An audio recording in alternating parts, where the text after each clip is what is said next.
Big news. I have some important news for you. Interesting news. It's Blake and Aaron's Spilling the Tea with Sandy. K-Man's top news headlines of the day from CMR. Good morning, Sandy. Hey, good morning, Blake and Aaron. How are you guys doing? Hello. We are doing well. What do you got for us for headlines this morning? Well, yesterday was the swearing-in ceremony of our new Chief Justice, K-Man's first female Chief Justice. Awesome. Yeah. So that was pretty cool. We were there. Congratulations to Margaret Ramsey. Yes, we were there for the momentous occasion. And this is now the second Caribbean jurisdiction that she has been the first female Chief Justice for. That's awesome. That's pretty cool. Yeah. Yeah. So she was at TCI and now this. So congratulations to her and the entire judiciary. It was a really nice occasion yesterday. So we'll talk about that a little bit later on. UCCI, finally. Oh my gosh. I felt like this was the answer that was never going to come. They finally have appointed a new president. They've known for a while, and I don't know what took so long. But yeah, they finally, said who he was and put out all his details. It is Dr. They say renowned educator, Dr. Robert W. Robertson. All right. So good luck to him. I think he's got his work cut out for him. Yeah, so we'll see. Yeah, I'm actually out there today for a live broadcast with KISS. Yes. They are having their registration open house day. Yeah. Everybody should go by. It's supposed to be pretty cool. And they are giving away some cool stuff too. I think it is a cool campus. We did an event out there as part of the Discovery Day earlier this year, and that was the first time I had been had a tour of the campus. It's actually really cool. And it's for all ages. Yep. Adults. Nice. Wow. Yeah, absolutely. Yes. University ages. So check out their offerings and their programs. They do have quite a bit that's going on. And Jamaican actress and broadcaster Leonie Forbes has passed away. So she is known in the Caribbean. Unfortunately, she passed away on Tuesday evening. She was 85 years old. Wow. Yeah. And she is known for being involved in Jamaica's theater, radio, and television. And she worked as an announcer in her early years at the Jamaican Broadcasting Corporation. So a lot of people know her. So condolences extended to Miss Leonie Forbes' family. So yeah, that's kind of what's going on. It's kind of a slow news day in a way today. I feel okay. But some days you don't mind it being slow. Some days you're like, yes, a slow day. Catch Sandy's show coming up right now on Bobo 89.1 FM. And then we'll see you tomorrow on KISS for our headlines for Thursday. Wonderful. All right. Good to see you. Guys have a good day. You too. Bye. All right. Beautiful, beautiful, beautiful people. We are here. It is Wednesday, October the 26th. Let's get it on, shall we? Peppermint, sorrel, ginger, beaver grass, or English. Get it ready. Your morning tea just got hotter. Ooh, honey child. On the cold, hard truth. Bobo 89.1 and Cayman's #1 talk show are bringing you morning talk like no one else. Monday Rewind, Impact Wednesdays, Caribbean Connections, and much more. Don't miss a beat with what's happening in the local community. Just keep sipping your tea. What a mess. Here's your host, live and direct from the Cayman Islands, Sandy Hill.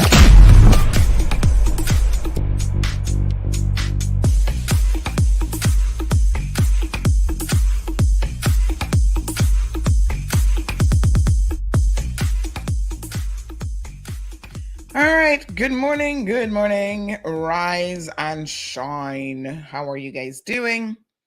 I feel like I went to bed a little bit earlier than usual last night.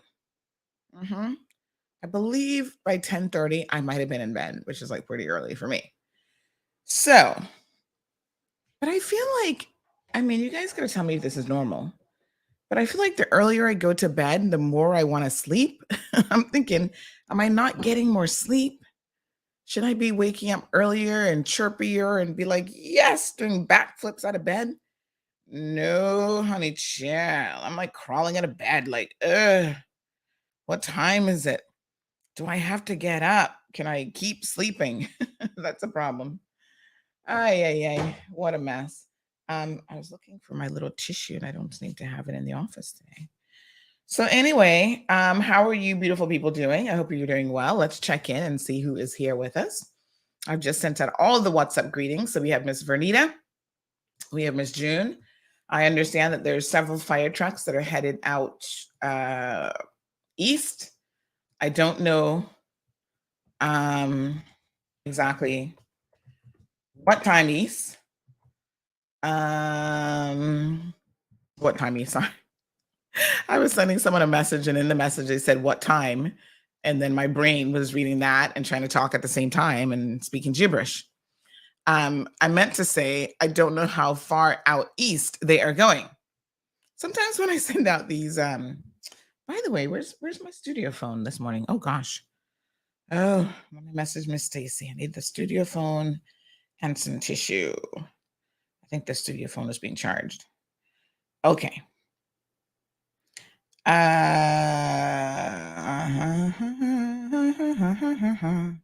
right. Okay. So sometimes when I send out my WhatsApp messages and I say, something going on out east, I don't know what people interpret by east, but east means like the direction, the eastern districts. So for me, east is anything past Georgetown going east.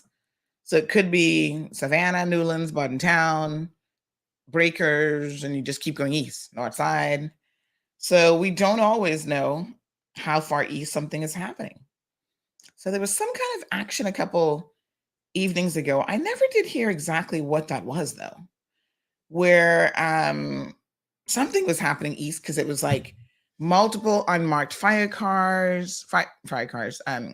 cars. There was, I think 1 or 2 ambulances. There was a marked, I saw one marked, and people said that they saw one marked, police car as well. But we never really heard what the big hoopla was about. Normally we hear something, but that one was kind of weird. So, yes, east means just, it's heading out east. Normally the details will get firmed up a bit. So we'll see. All right. If I hear anything more than that, I will definitely let you guys know. Because sometimes right here in the show, as we're here, news is breaking. Good morning to Miss June. She says, happy Tuesday. Scott has got it locked bright and early. I'm particularly hungry today, Scott. Every time I see Scott, I think of food, which is probably not a good thing. Scott's like, what the heck? But we have Waffle Monkey gift certificates we're going to be giving away. And don't forget that Friday is Curry Chicken Friday. Curry Chicken Cone Friday. Scott, what's on tap for today? Nothing like a good variation on a waffle. So can I tell you, sometimes I sit here and I talk about food and I know that I'm making you guys hungry. And some of you have said to me, after I heard you talking about Waffle Monkeys, I just had to go and get a bite to eat a Waffle Monkeys. I don't eat there as much as I probably want to, because y'all know I'm trying to lose 50 pounds. So I have to be careful with how often I choose to eat out, first of all. And, I'm going to have my cheating moments, but I'm not even there yet. Like, honestly, I'm not at the point where I should be justifying cheating at all. But that curry chicken waffle on Friday is worth a visit. I know it sounds different, but believe me, you want to go check it out. Dion is here. Joy, Wee Wee. Good morning, Maxine. Says blessed good morning to everyone. Elizabeth, how are you? We got another Dion in the house, spelled differently too. D-I-O-N and D-E-O-N, 2 Dions. Felicia, Miss Iva got it locked. She says, good morning, sunshine. Thank you so much. That's what Miss Georgette would always say. Oh, bless her little heart. Does anybody know how Miss Georgette is doing? I often think of her. You know, when I had a talk show before, for those of you who don't know, it used to be called Straight Talk, and it was on 104 years ago. And I used to have a couple regular callers that would call into the program. And some of those callers included Miss Georgette. I had Miss, oh gosh, what was her name again? She was Miss Laname's mom. Does anybody remember what Miss Laname's mom's name was? Anyway, she was a regular on the program. She would call in all the time. And in fact, one day she heard me, let me tell you how my love of food has been it's been a lifelong love. So she heard me talking about food one day and how much I love food and how much I love Caymanian food as well. And so she cooked me this. The only way for me to describe it is like a feast of like all sorts of dishes. And then they delivered it to the studio for me. It was an evening show. So at least I could like eat curry chicken and beef. And I mean, she prepared one big shebang of food. And so there I was in studio, like sampling and tasting all of her delicious food. Bless, may she rest in peace. She's since passed on. And then I had my good friend, oh gosh, they were cousins from West Bay, Mr. Oh, y'all gonna have to help me with this one now. He used to call in all the time, Mr. Oh, what was his name again? I can't remember. He literally called every single day. Help me out, West Bayers. Any West Bayers in the house? From West Bay, let me give you some hints. His mom, Miss Gloria. Yes, thank you. That was Miss Gloria. Mr. Rupert. Yeah, was it Mr. Rupert? I think so, yes. Mr. Rupert. Was it Rupert? No, Rupert doesn't sound quite right. They're cousins. He has a wife and a daughter, I think. But did he have more than one daughter? His wife used to be involved in, no, her sister is involved heavily in Lions. And her sister, lives in Georgetown, right off of Hospital Road. I don't know, was his name Mr. Rupert? I don't kind of think that was his name. Help me out here. I don't feel like Mr. Rupert is ringing the right bell.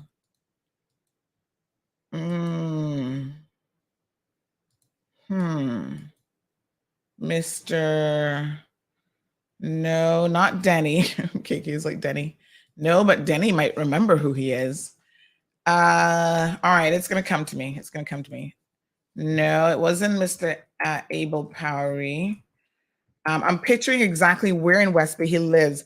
No, not Mr. Rupert, not Mr. Rupert. He lives off of close to Watercoast Road. Now, y'all know, y'all are like, this is all of our foreign friends who listen to this program is like, what?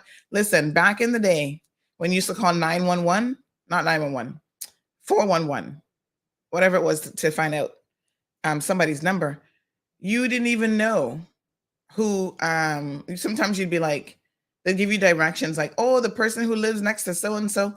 You know, those were the days when Cayman was really Cayman. And the phone operator was a Caymanian. And yeah, you knew who they were family to and who they lived next door to. And those were the kind of directions so that the person knew exactly which Mr. Rupert you were talking about. They're like, oh, is it the Mr. Rupert that lives next to so-and-so and family so-and-so? I feel like I'm having one of those moments. But no, it's not Mr. Rupert. It's not the devil. Oh, man. Help me out here, folks. Oh, my goodness. This is really going to bother me now. That was my good friend. He passed away some years ago. Anyway, if anybody has Miss Gloria listening, she'll know who I'm talking about.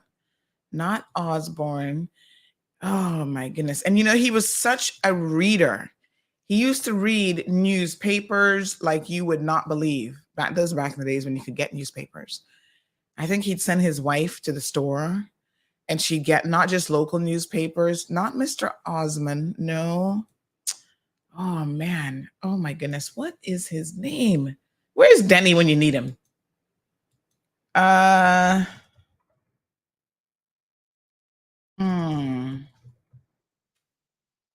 feel like I should call a friend. Yes, Charles. Thank you. Mr. Livingston. Oh, I couldn't remember his name for anything this morning. Mr. Livingston Powery. Yes. See, Charles a West Bay child. He knew what time it is. Yes, Mr. Livingston used to call me every single day. Charles, you win something. A new card from Oprah. Mr. Livingston. I have to get Charles a waffle monkey gift certificate. That's right. Don't you guys remember Mr. Livingston? He used to read. I mean, that man was so well read. He would read everything he'd get his hands on. And he would call into the program all the time. And so on a couple occasions, I was able to go and visit him. And, there are people who really enjoy talk radio. So yesterday, I went to the swearing-in ceremony, which I'm going to talk about here in a little bit, of Miss Margaret Ramsey Hale. And does she just go by Margaret Ramsey now? Or is she keeping the Hale? I don't even know. But really, really nice swearing-in. Yeah, she keeps the Hale. She just keeps it hyphenated. So it was a really, really nice swearing-in ceremony. A little hiccup, but nothing that we're going to obsess about. She is the first female Chief Justice in the Cayman Islands. And also she was the first female Chief Justice in TCI a number of years ago when she went there. So this was quite a momentous occasion. And, it was the first time a swearing-in ceremony has been done in public. The public could attend, and there was a galley there in courtroom 1, and it was televised as well. So if you missed it, you can go, we grabbed the broadcast, so you can always watch it online, YouTube, and Facebook. So don't worry, One Love. Andre is going to be coming up in about an hour's time this morning. And we do have some other Caribbean folks who are going to be joining us as well. So yes, Mr. Livingston was such a nugget of information. Karen joining us from New York. Good morning to you. How are you? Miss Maria and Albert in the house. And, you get really attached to people, believe it or not, when you're doing a show. So at this swearing-in ceremony, there was a particular lawyer. She works for the DPP's office. She's like, hey, honey child. And I was like, oh. She says, I love the program because it's so conversational. And I just feel like we're all part of your show and part of your conversation. And I'm so glad that you guys are enjoying it. And, we're kind of like family. And, family, some people you really love in your family and others you're like, ugh, put them at the end of the dining room table. They're still family. So we're still going to feed them and everything. But we don't want to be sitting right next to them to have a big time conversation. Yeah, that's how it is. So it was well attended, a packed courthouse. And I was saying to Miss Terry Ruddy was sitting right next to me. And I said to her, this is the most I've ever seen a courthouse packed. I mean, for official things like the opening of the court and whatever, anything like that, you'll have it packed.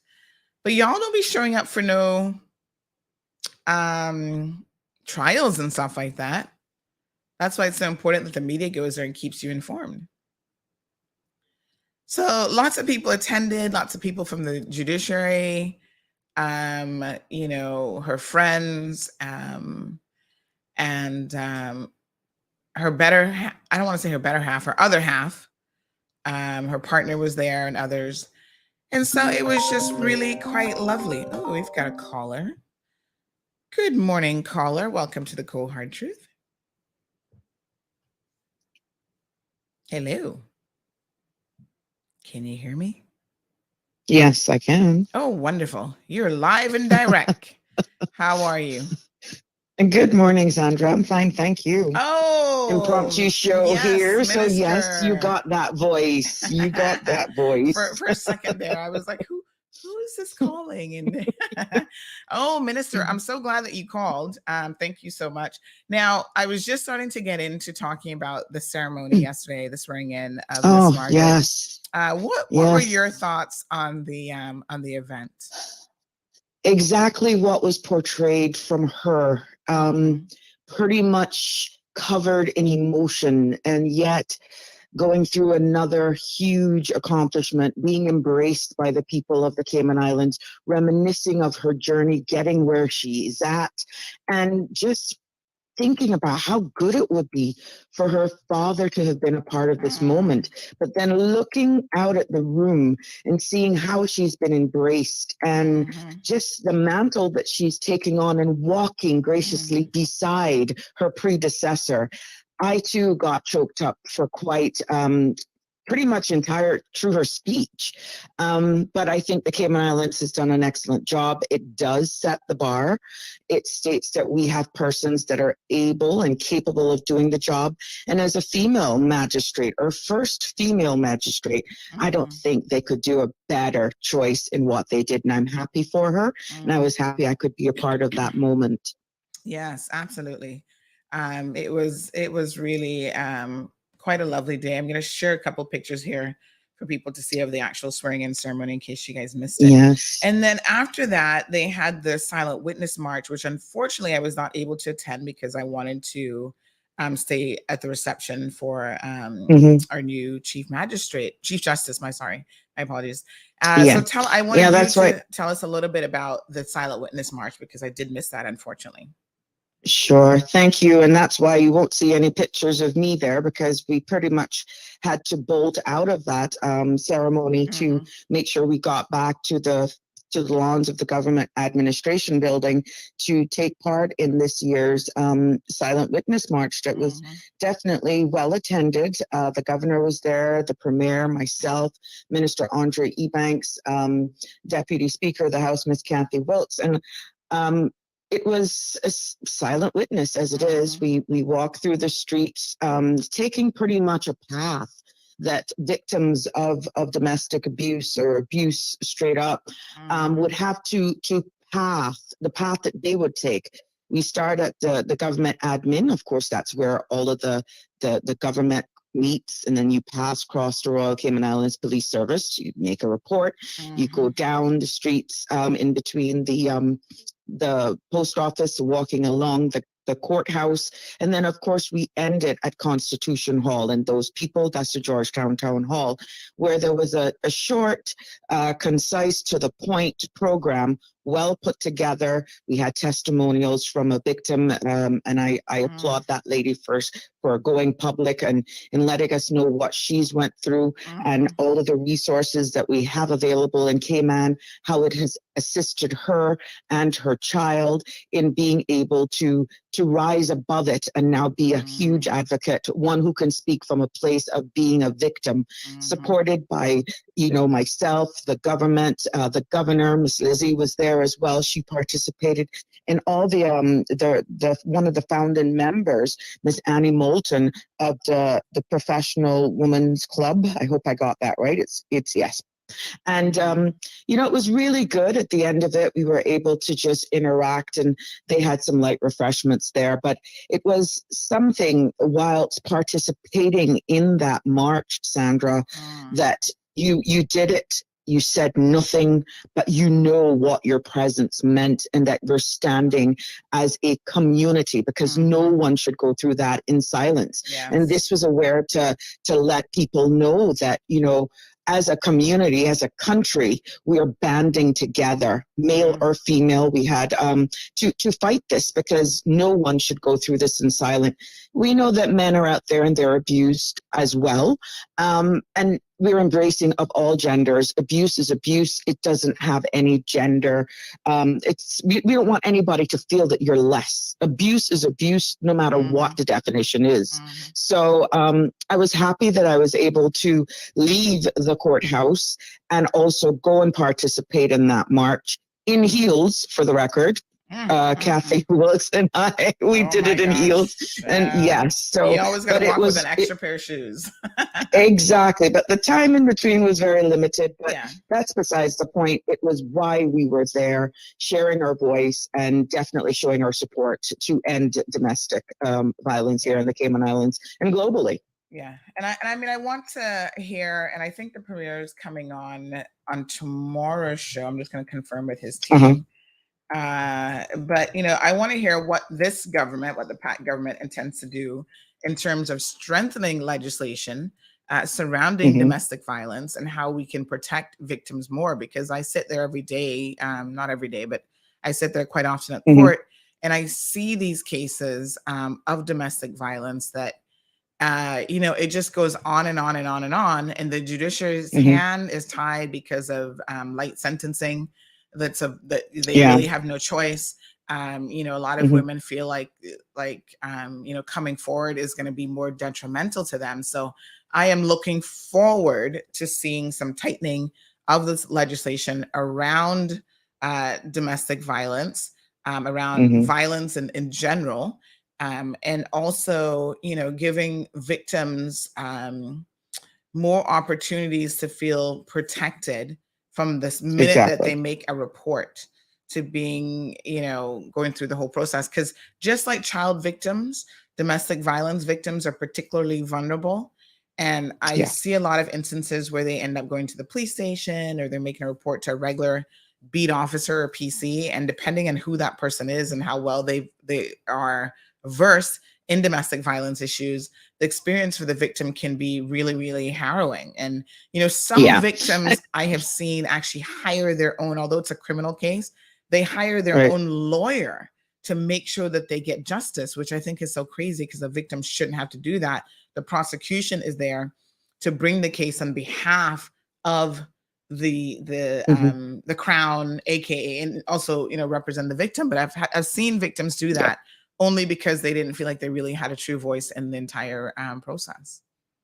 Correct. Yeah. Well, domestic violence and bullying, which is what this march and this whole awareness covers, we will find where there are a number of overarching pieces of legislation that may actually require more teeth. Many a times we find that victims are mostly from another country as well, that have Caymanian child or children. And this is a collective effort, but I'm quite sure when the Premier, or even Minister Andre Ebanks, who is also the minister that that department directly falls under as well, DCFS, on Minister Ebanks has a part to play as well. But between the Premier and himself, I think it would be a good conversation to see what plans are in store for that department. But overall, where this government stands in, I think that you would be very pleased to know that we all would support whatever legislative changes that requires more teeth, so to speak, in order to definitely take and show a stand as to where we feel as a country to improve, so that the processes are easier and more justice is served. Well, I'm glad that you were able to participate in it. So thank you very, very much for giving us that little nugget of information. And it's always obviously good to hear from you, Minister. And I know that a lot of times you guys are super busy, but I'm going to make an observation. I know, of course, that you won't be saying anything in relation to this, but I noticed yesterday, and I was quite disappointed to see this, that not a single member of the opposition was in attendance at the swearing-in ceremony. That was quite shocking. Let me ask you a question. Were any of them in attendance at the Silent Witness March? I didn't observe, no. Wow. All right. The Honorable Sabrina Turner, Minister for Health and Wellness, and now Home Affairs. Home Affairs. As well. Yeah, I've always got to tag that along. Additional responsibilities. They're no tag along. They're my children too, and we're going to pick that up. And I'm actually going to come on your show as well, formulating that ministry and working very closely with Acting Chief Officer Mr. Julian Lewis and some of the other departments, and letting you know what's in store, moving that forward. The time has come now that Home Affairs now is no longer an add-on to another department. It is identified. Exactly. No more will that be under my reign. We're just formalizing it and from a national level, and then rolling out exactly what's in store for it. So I look forward to engaging with those with you in that on that subject matter, and informing the public as to what works are actually going on with the Ministry of Home Affairs and what plans are in store. So yes, it should be very interesting journey for myself with the additional responsibility. Thank you so much. I really appreciate that. And thanks again for the update. And Sure, no you know, problem. My pleasure. yeah, going out and supporting this wonderful cause. All right, my dear, Yes. have a beautiful day. Take honey care. child. Likewise. All right. Thank you. Bye-bye. Bye-bye. All right, folks. So here are the PAC members who were in attendance yesterday for the Silent Witness March. Ooh, honey child, I wouldn't have wore heels. You got to take a couple pairs of shoes. I do this yesterday. You wear certain shoes to an event, but then when the second you get in the car, you change out your shoes. When you got feet problems, child, you gotta make sure you know that heels are not your friend. But obviously, these two ladies are still good walking in heels from government building all the way to the town hall is where the silent witness march would have taken place. So congratulations again, folks. Domestic violence is no joke. And that's why even as we reflect on the Silent Witness March event, which has been an annual event for, oh gosh, many, many, many years, you know, when we think of domestic violence, the face of domestic violence, it's just like any other abuse. The victims can be anyone. The face of it can be anyone. And the perpetrators can likewise be anyone as well. And we should not ever be in a position where we look at someone and go, oh no, they're not capable of doing X, Y, and Z. You just never know. And it's only the victims that know, the people who have to live with these little devils day in and day out, that know what they're truly capable of. There have been community leaders, strong women, you know, on the one hand, strong women, professional, they have professional careers and all this other stuff. And they are silently being victimized themselves at home. And domestic violence takes many different forms. I mean, look at our situation with our Miss K-Man. She is a person who engages in some form of domestic violence. That's no joke. It's nothing to discard. It's nothing to, you know, I know some of you take it lightly, like, oh, she's just a little thing, you know, whatever. But when you hear her victim saying what she's capable of and the rage that she gets in, I mean, I can't even imagine being subjected to that level of violence, you know, where you're biting people and kicking people and headbutting them and punch them. Allegedly, she's not yet been convicted. I feel confident that she will be from what I've heard so far. And I've not even seen the video in court. I mean, really and truly, it's shocking, you know, and those men are no less victims than a woman who is bitten and headbutted and punched and kicked by her husband. Making it, you know, because it's a woman doesn't make it any less or of harm. And, you know, I hope that the system treats all perpetrators the same, regardless of their gender, because the damage that they cause, the psychological, emotional damage, as well as the physical damage, is very much the same. Mr. Denningston is here. Good morning. He says, good morning, young lady. And may you enjoy your day. I had to laugh when you had that senior moment of not remember Mr. Livingston's name. I've had some of those recently, and it comes with age, I'm afraid. But Mr. Denningston, I think I'm too young. Child, this brain, I think it has too much information in it. So sometimes I do what's called brain dumping, like certain things I just can't recall. But yes, bless his little heart. Big shout out to Mr. Livingston's family. I used to enjoy him calling into the program so much. So as it relates to the Chief Justice, here is a photo. These are the PAC government officials that were there. We had the Honorable Premier, the Deputy Premier, Mr. Andre Ebanks, Minister Andre Ebanks, Minister Sabrina Turner, and Deputy Speaker Kathy Wilkes. Now, interestingly enough, like I said, not a single member of the opposition was there. The opposition leader, Mr. Roy McTaggart, was not there. And I'm really disappointed every single time. I mean, I shouldn't be at this point, right?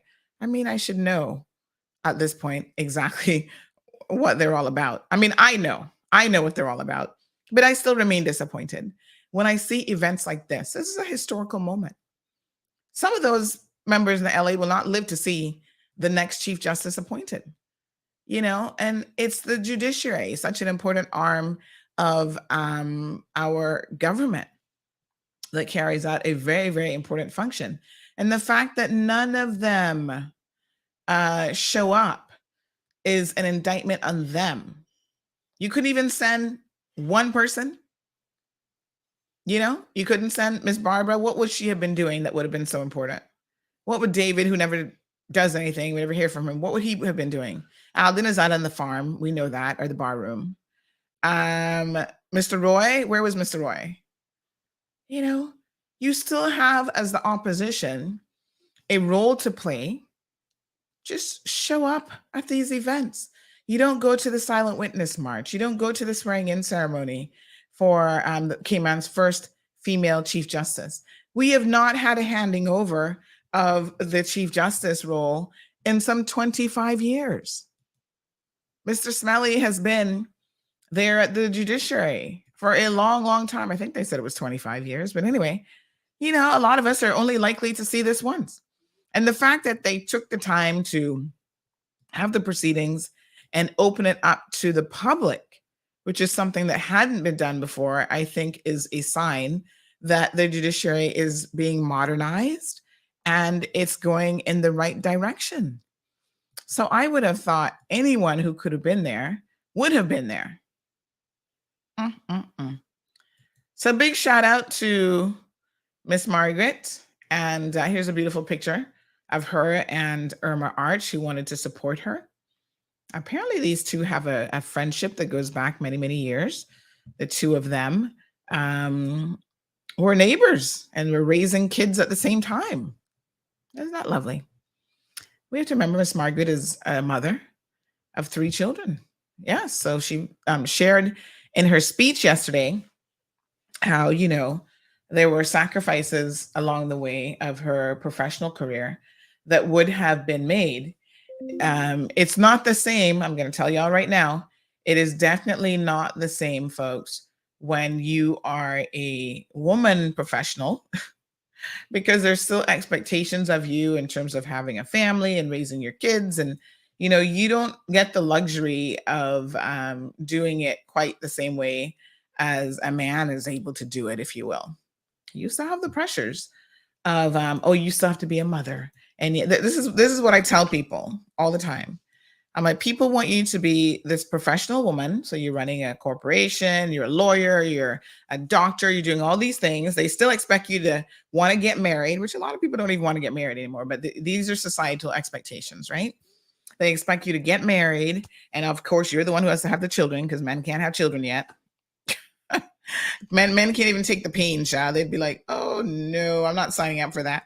So, you have the children, you're responsible for the household. Even if you have a domestic worker, you're still the one who has to take care of all that. Some husbands are like, nope, that's not, I'm not doing that. You do that.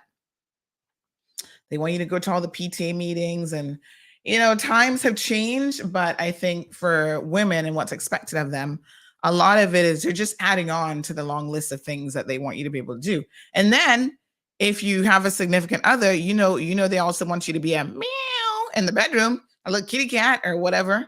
Or maybe it's a growl, like a growl, I don't know. But you also have to be this sex kitten or whatever men are into as well. It's a hot mess. It's a lot of expectations, folks, that are placed on women. Yeah.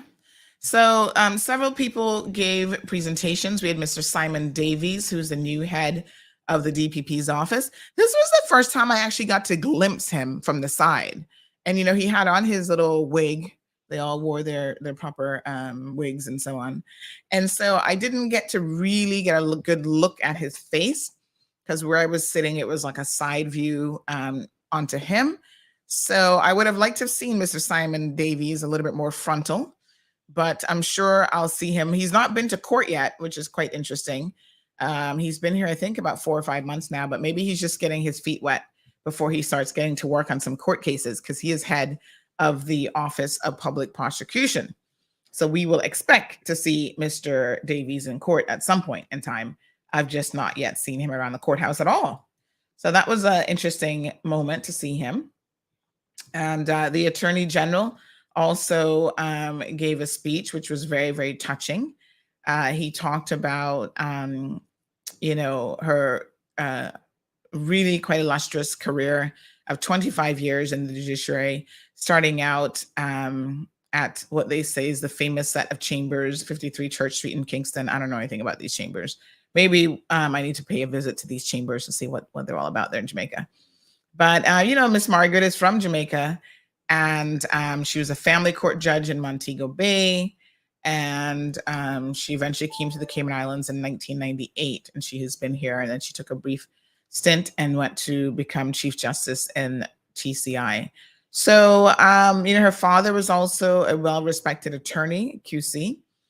She mentioned how she always felt like she was sort of walking in his shadows, if you will. And, I think as a woman professional, a lot of times that can happen. And I hope now that she sees that she, is no longer walking in anybody's shadows. She's accomplished some great things on her own merit. So congratulations to all. But yes, I was really looking forward to seeing the opposition members actually doing what we're paying them $11,000 plus per month to do. But I guess I'm expecting too much. There's a lot that they've been absent at. Yes. All right. So yesterday, and by the way, before I move on from the proceedings yesterday, I had a lot of very interesting people walk up to me and say, "Oh, I know who you are." And I said, "Oh, you do?"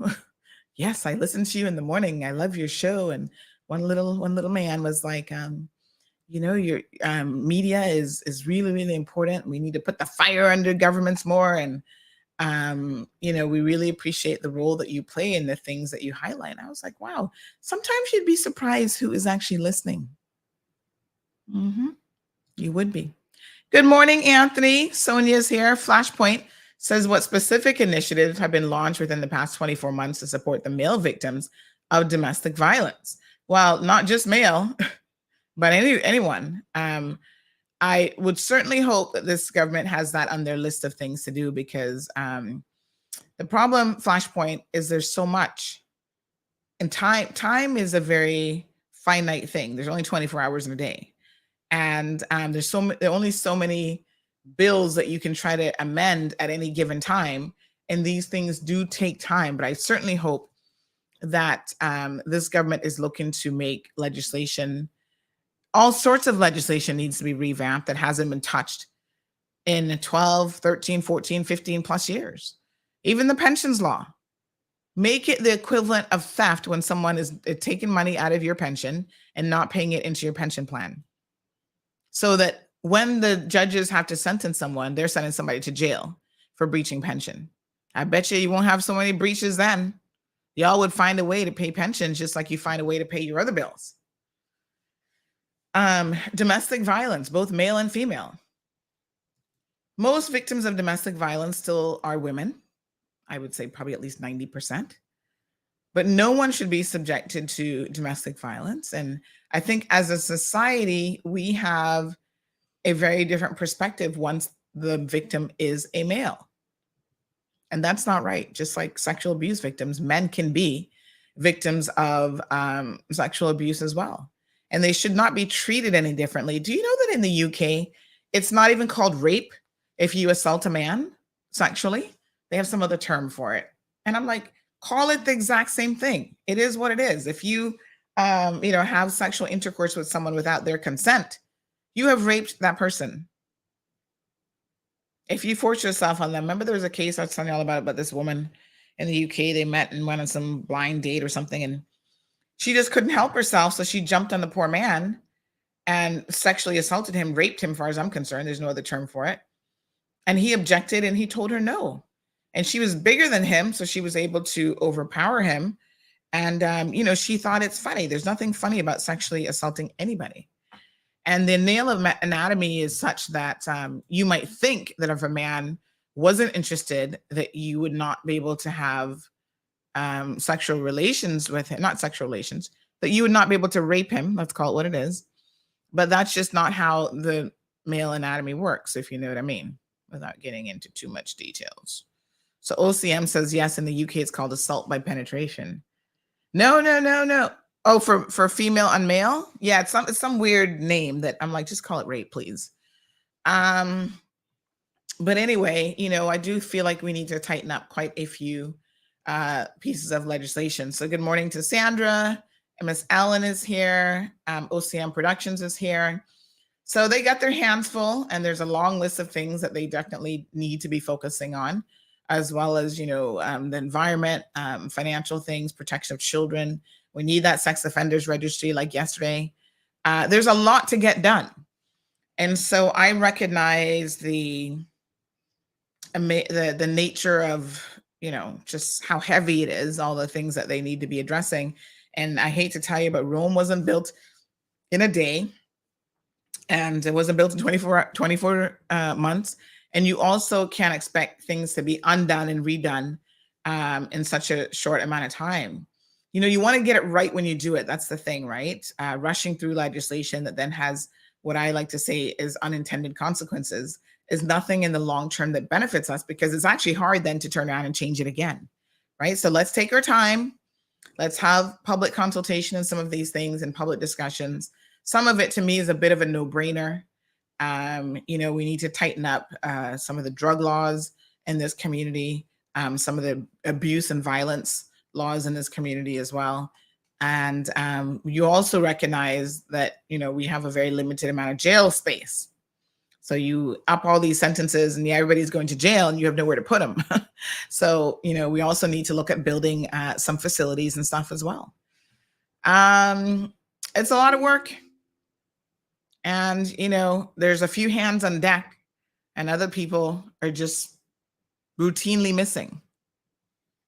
Aren't they supposed to have these shadow ministers in the opposition? But it appears to me that they're not shadowing anybody. They're not even shadowing their own shadow. They're just MIA, missing in action. And that's not good. I don't think they could possibly disappoint me anymore, but I feel like, I say that now, and there's something coming around the corner where they will. They'll not show up to Parliament again with some other foolish excuse. Spoiled children. They didn't get their way. They didn't win the election. And this is what they do. They just don't show up. They don't care. That should send a really strong message, I think. Even if you're a supporter of the progressives, at some point, you have got to really think to yourself, what are they doing? Their illustrious Barbadian political advisor is giving them this level of advice? No, they just don't care. They don't care about the people's business, because whether you take the government or not, the opposition has a really, really important role to play. And it's not just one of optics, right? To jump up in these big moments and, we're going to have a press release and we're going to say the reason why press conference, we didn't show up because we're going to now protest McKeever Bush. It's all the little things that you do consistently day in and day out that show your true colors. And they have demonstrated their true colors, which is, we didn't get the government. We couldn't force your hand the other day with a coup. And so we're going to retreat and go back into our little holes and check out again. We're going to continue to get our $11,000 every single month. You'll never hear from us. You'll never see us. When was the last time you saw Barbara? When was the last time you saw David outside of the so-called press conference they had the other day? When was the last time you saw Mr. Moses doing anything in the community, holding any event? You don't see them. They claim they're celebrating the party's 20th anniversary or whatever. So I think they had some event the other day for that. And I guess that's it. You don't see anybody else. Alden, like I said, I don't know where he hangs out or where you see him at. Constituency allowances that they get $5,000 per month. They have no office. You can't go and make an appointment at the office. It's just like, get it together, man. It's just seriously incredibly disappointing. We the people deserve better. And I hope come 2025, when it's time for us to go cast our vote again, that you recognize how you deserve better. Because I feel like we're the victims in all of this. Speaking of domestic violence, right? We are not to compare it to domestic violence, but we are victims of political incompetence. We are victims of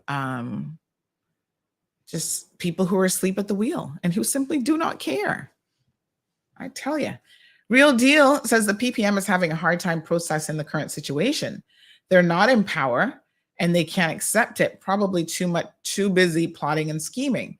Well, I mean, the unfortunate thing about it is, I was having this conversation a couple of days ago with someone, and they said, Sandy, this point that you've made that obviously, as you have said before, there was much more at stake for this election than people recognize for the progressives. There's a reason why they are so desperate. They had a lot of paybacks and a lot of people that were expecting certain things from them that invested in their campaign and have been investing in them over the years.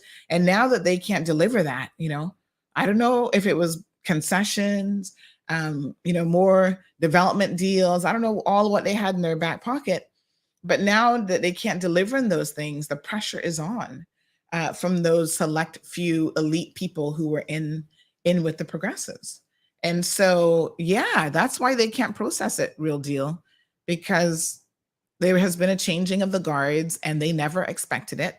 And they will continue to do whatever they can over the next couple of years to unseat this government if they can. And I really hope that the members of this government stick together and don't allow that to happen.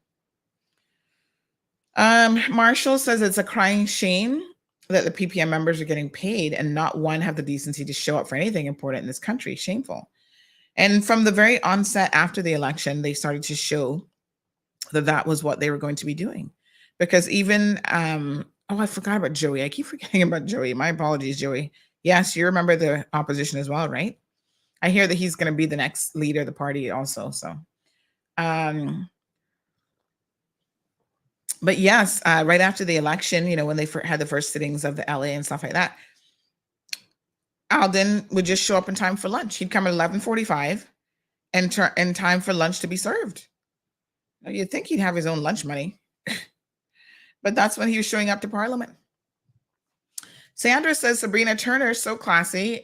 She speaks and walk classy. It's good to see. I think again yesterday.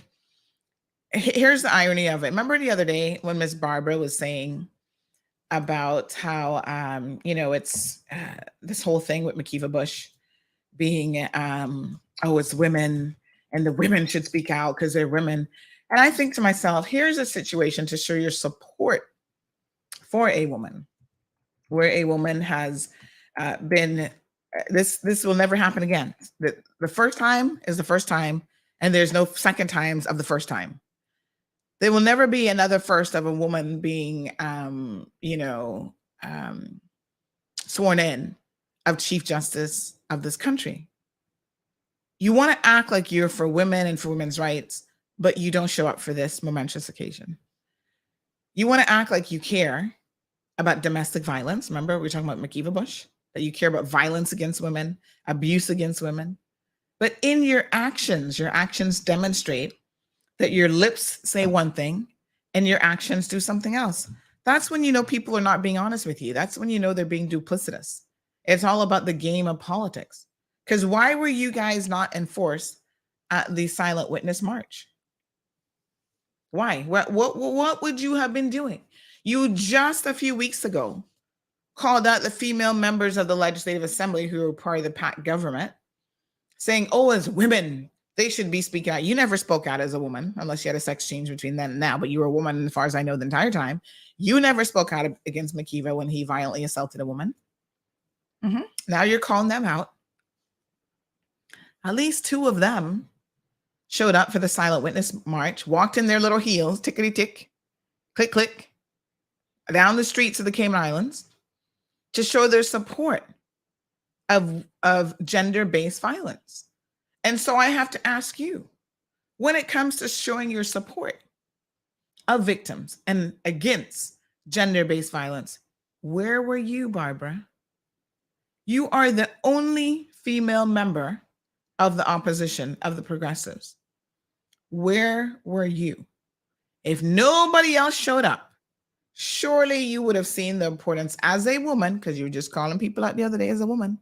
Surely you would see the importance of you coming to the table to support the Professional Business Women's Club. Every single year, they put on this event. This should be in your calendar. Just wondering. Good morning to Miss Morna. She says Miss Anita Tennyson over there in Honduras. Oh, nice. I love it when our international audience joins us. So thank you guys so much. Mr. Benji is here. We have Miss Anita. Yeah, she says, hi, Sandy. I myself love watching your show too, watching from the beautiful Rotan. Morning blessings to you always, Miss Sandy, Miss Morna, always as well. Good to see you here as well. Oh, so nice to see you. And blessings to everybody in the Bay Islands. Dana, morning.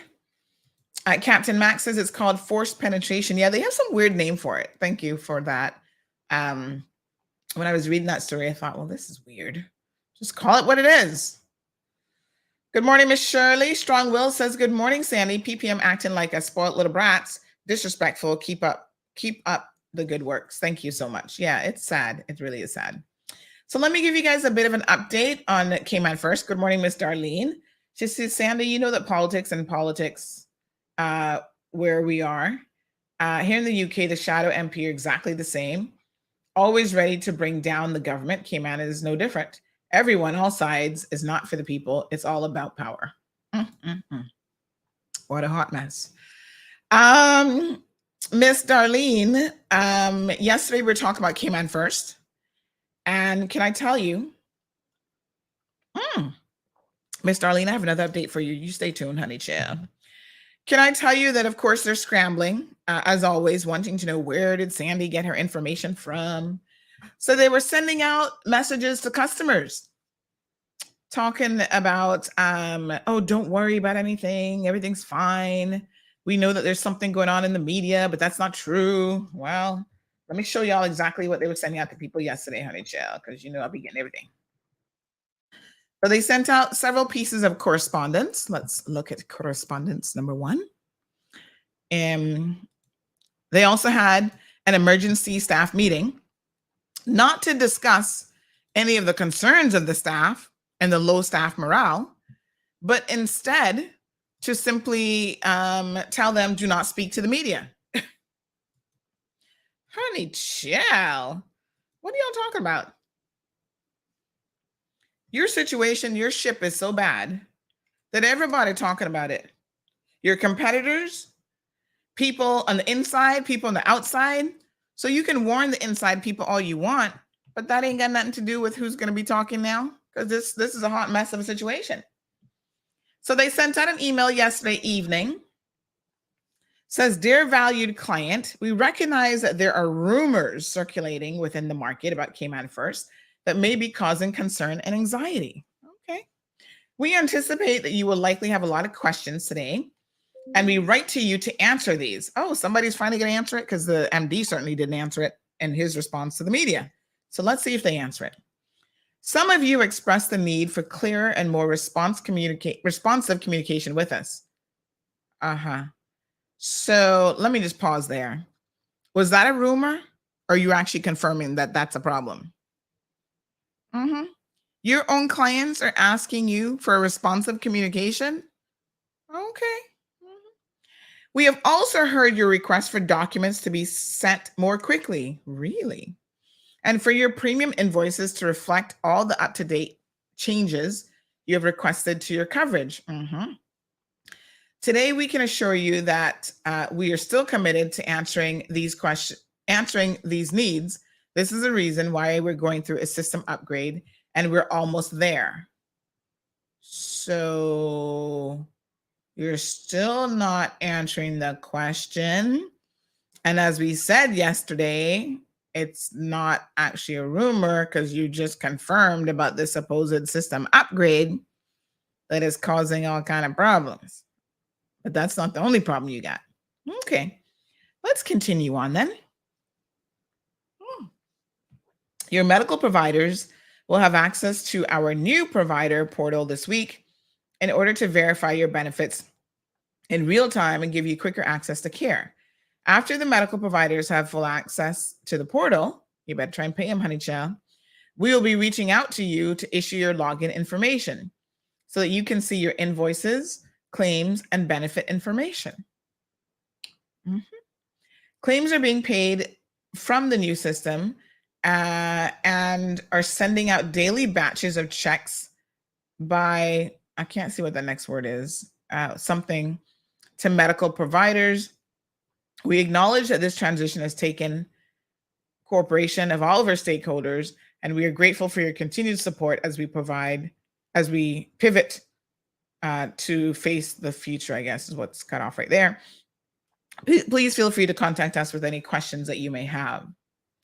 Sounds to me like you just confirmed everything we said. Doesn't seem like much of anything was rumor. But anyway,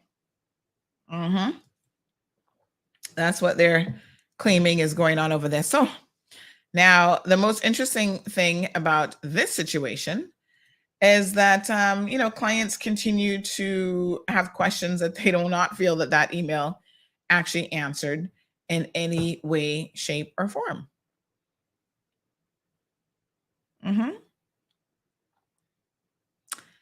So we'll continue to monitor the situation while, like I said, their focus appears to be on trying to get people to stop talking.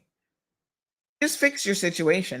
That is the better way to get people to stop talking. Just fix it. It's really, really quite simple, right?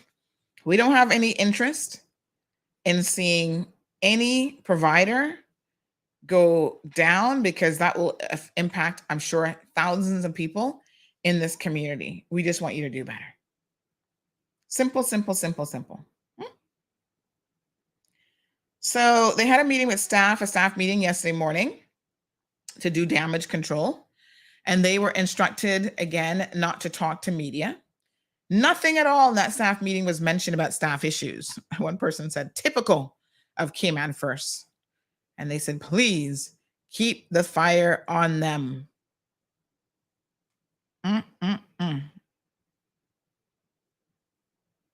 Oh, what a hot mess.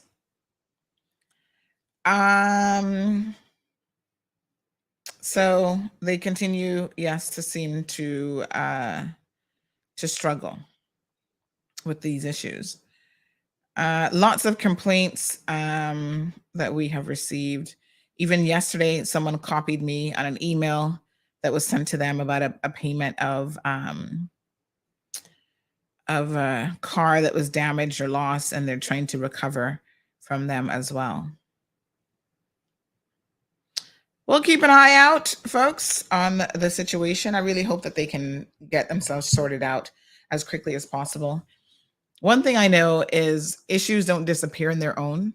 You need to have the lines of communication open with your employees. If your employees are saying that they're not happy, you got a problem. Somebody else was mentioning to me that there's a lot going on over at the planning department that I don't seem to know anything about. And they're saying that somebody said to them, well, why isn't Sandy talking about this? I'm like, well, how am I going to talk about something if I don't know it? I'm not that psychic, y'all. If there's something you want me to know, as I say, come with your receipts, honey child. Come with your complaints, but more importantly, I need evidence and proof of what it is that you're saying.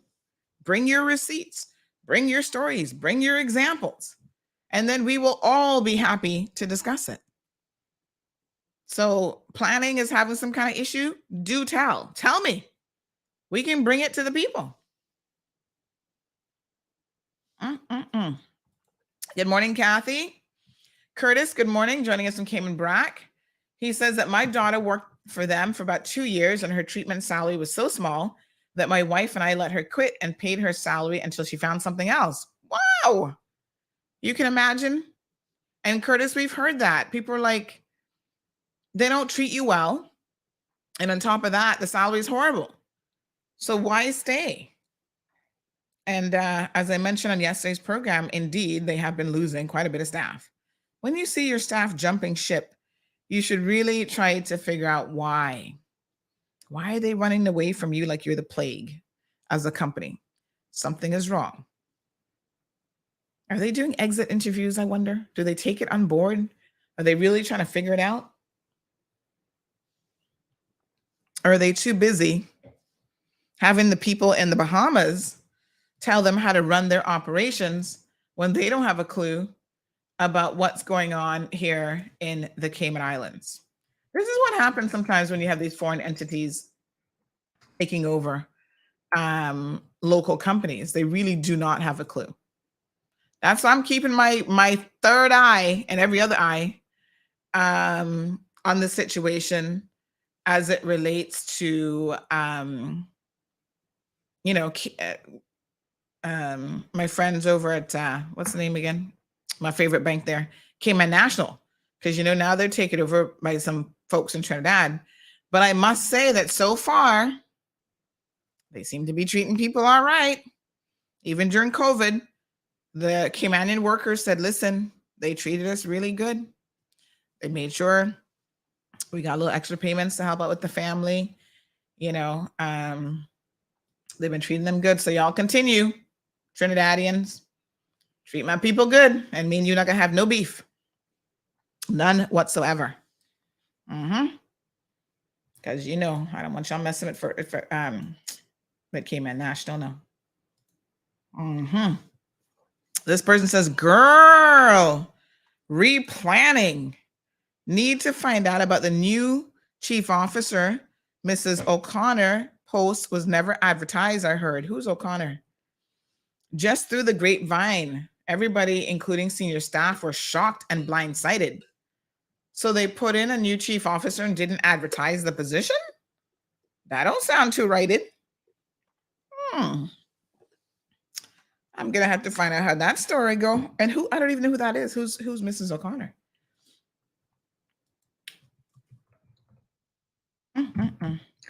All right, somebody else says, so legislation needs to be changed or something new out in place for MPs that fail to do their job. Are there allocated sick days and vacation days deliberately not showing up at Parliament but still getting paid? Of course, many won't want to change certain things because it then affects them too. Well, the rest of us have to show up to work or we don't get paid. So I don't understand why this should be any different for MPs. Now, a lot of these events, these are not mandatory events for them to show up at. So we only had 5 members of the pack. No, oh my God, I'm so sorry.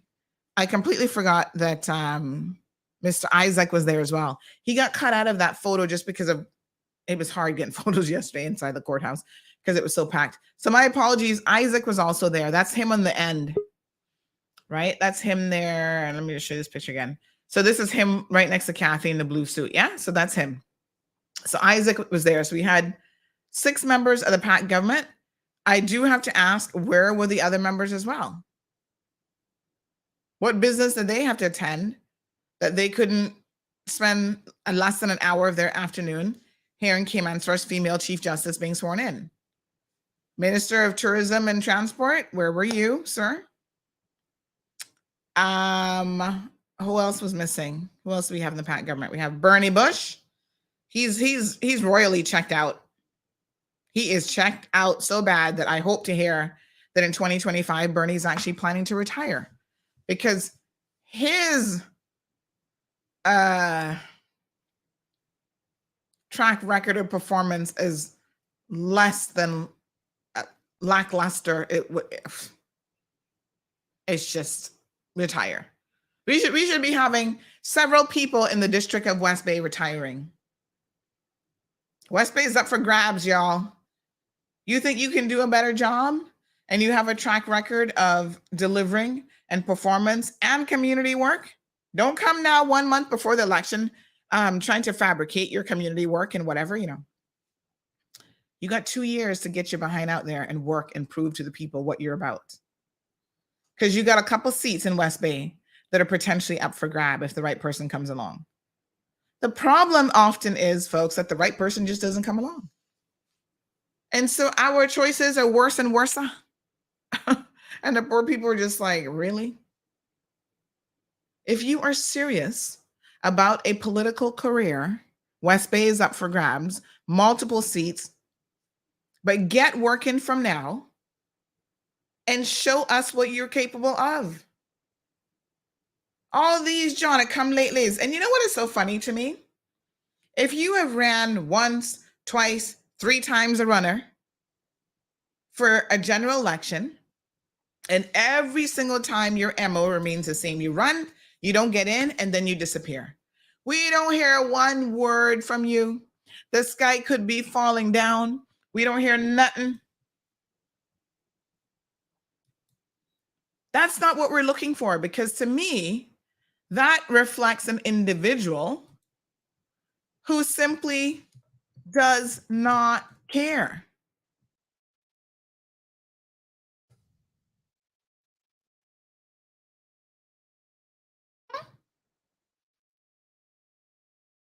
If you cared about the people's business, don't you think you could be involved at some level? No, I get it. A lot of you have other jobs. Maybe you're running a business and you're pretty busy, but you would still show up for some stuff. You would still find some time for your community. Y'all don't do nothing. And literally 1 month before the general election, you show up and you're like, oh, here I am. Give me your vote. I'm the man or woman for the job. And I'm like, really? Are you sure about that? Because where have you been? This is a really small community. Where exactly have you been, my dear?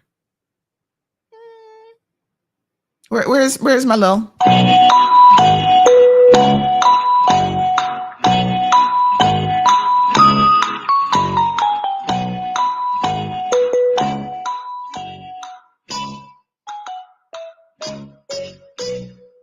Oh, now we can't get an answer because you don't have one, because you just been busy living your own best life, and it demonstrates your lack of truly caring about the people of the Cayman Islands. We don't need none of them running, honey child. Stay right where you are. All right, Miss Perla, good morning to you. Curtis says, oh yeah, I took my 5 vehicles and house insurance to Brit K also. Oh my goodness. Curtis, why do you have so many vehicles? I swear every time I see you post on Facebook, you're selling another one and buying another one. Meanwhile, the Brack only got one little road now, you know. He's not even driving them. Damien says, or are they cleaning shop to bring in their own and pay them more? Well, it's a little bit of more than one thing happening. So yes, it does appear that there's some shenanigans where they like to bring in folks from their foreign offices. They did that already, and they just had to fire her and escort her out because after a couple of years, that wasn't working out. Captain Mark, says the same thing with Scotiabank. They're run by Trinidad, but the call center is in Dominican Republic. Woo, you can't make it up. Flashpoint says, keep that third eye open, as you said, as things can always be happening that you might not know about. Things are always happening that I don't know about, despite the fact that I know a lot. People always say, you keep us informed. Well, I need everybody to keep me informed because that's how I know stuff. So y'all keep bringing me the social, keep bringing me the news. I'm here for it.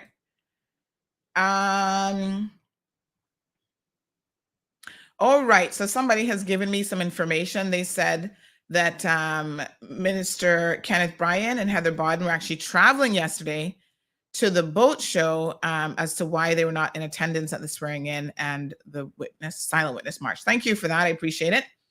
Not a problem. Completely understand if you're traveling and you're not here. That's a viable excuse, right? That's a reason.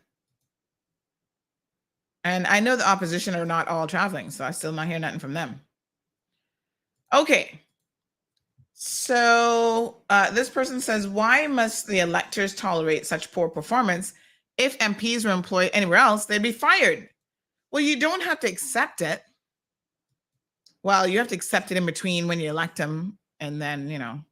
But the problem is the electorate has a very low standard. The bar that we have set is low, low, low, low, low. And we allow people to come and hoodwink us into voting for them again. I really, really hope in 2025 we can do better. I mean, honest to God. Sandra says, can you imagine Trinidad taking over? Poor little rich Cayman shaking my damn head. Oh, they're not gonna be Trinidad taking over. Hold on now. Y'all not gonna be doing that. Vanessa says, worst bank ever. Who? Scotiabank. Oh Lord, they actually won an accolade for being the best bank. I had to shake my head when I saw that. I was like, how did they when, okay then. What a mess. Captain Mark says the facts, someone needs to call them out in their BS. Captain saying I should move to West Bay. Oh, no. Captain. That is the one district. I've actually lived in West Bay. I gotta tell you all this story, and then we're gonna bring our beautiful guest in from the Caribbean. I lived in West Bay way back when I first moved back to Cayman. I briefly lived all the way out in Cayman Kai area. Oh my God. That was before they had light out there. Like there weren't any street lights and stuff. So at night it was so dark, and I lived in a little, they've since sold that. I can't remember if they tore that down or if they renovated that house. Cause you know, it was a little cottage and now it's like, oh, it's $1 million property. I was like, oh, please. Anyway, I lived out there and I was by myself for a few months. And it was like at night, you know, you feel like you're in a horror movie. You just want to keep the lights on. It's like so dark outside. And I don't know what I was thinking. I was thinking in my head, because I just moved from the States, moved back. And you know, in the States, a 45-minute drive is nothing. Like every single day I drove to and from work 45 minutes. But then that's like interstate driving. And I'm driving 50 to 70 miles per hour, depending on traffic and whatever. Child, living that far in Cayman when the speed limit is 25 miles per hour is a totally different situation. A couple times I got pulled over and the officer's like, you look like you got a lead foot. And I said, officer, to be fair, I just moved back from the States. So yeah, you know, I'm a little bit used to doing a little bit more than 25. So he's like, you need to slow down. And then after that, once my ex-husband came, we went to West Bay. Oh, Jesus Christ. My experience in West Bay made me want to become a homeowner quicker than anything. Wow. We moved in. The landlady was really nice. One little Canadian lady who had married this this Caymanian, West Bay, of course, named Mr. Tommy. And Tommy had a problem, an addiction. And oh, had I known that. But anyway, it started out with alcohol. So Friday nights, now Tommy would come home. The first thing, and it was a duplex, so we were right next door to them. This was a problem, right? So the second Tommy gets off of work on a Friday, he starts drinking. 5 o'clock is knockoff time. By 5:02, he drinking. And it's a whole weekend of drinking and then fighting, domestic violence. You know, at one point, my husband had to go over there and be like, Tommy, if you touch this poor woman again, I'm going to have to deal with you. And I said, listen, I don't want my ex-husband, may he rest in peace, to end up in jail because of some idiot who can't control himself. And I was beating up on this poor little white woman who is actually good for him and trying to help him accomplish something in life. But all he was accomplishing was buying beer every weekend and drinking himself into stupor. So I said, listen to me now. I'm not going to put up with this foolishness. And I had my 2 dogs, you know, and I was about to suck one of my dogs on him one day. And I said, let me try and go to the bank and secure a little mortgage, get an apartment, and get the hell out of here. And so that's what I did. So my West Bay experience was less than, I was like, can't be around these crazy people. And then eventually Tommy went into something a little bit harder, and he went into the cocaine and the crack. And so the poor wife was building like little duplexes that she would sell them. You know, she was trying to prepare. She's a little bit older than him. So she's trying to prepare for retirement and prepare for her future. And everything this woman did to try to do that, he would undo it. To support his drug habit, he would go into the places that she was building before they were even done, steal the stuff out and sell it to be able to get a hit. I was like, dude, you know, I said, miss, I don't know if you love him or if this is just an arrangement so you can remain here and you can, you know, get a couple properties and try to build for yourself. But whatever it is, it's not worth it. This man is going to kill you one day, right? Because he likes to beat women. You need to get out of this relationship. I can't tell you what to do, but I'm telling you what to do. Leave him. Get out. We saw so many instances of situations that are going down the wrong road when it comes to domestic violence. And if men and women would listen before it gets that bad, you know what I mean? Shannon says the only West Bay seat that should be retained is Andre Ebanks. He's been so good to me and represented.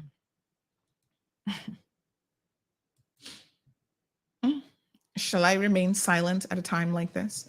Where's my cricket button? Hold on. Crickets. I need a better cricket button. I only heard like one little crick. Well, good morning, Tyrone. Jonathan says, who wants to run with me? I need some smart people to join my puff party and get my G3 campaign rolling. Jonathan, I have a story for you about how cannabis users experience more pain after surgery. I'm going to put it in the link.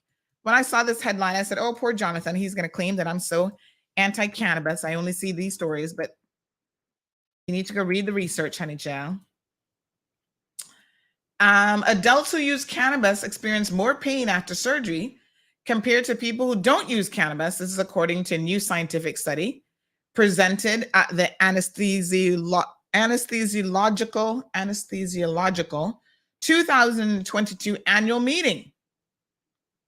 So you need to read up on it. It says cannabis is the most commonly used illicit drug in the United States and is increasingly used as part of an alternative treatment for chronic pain.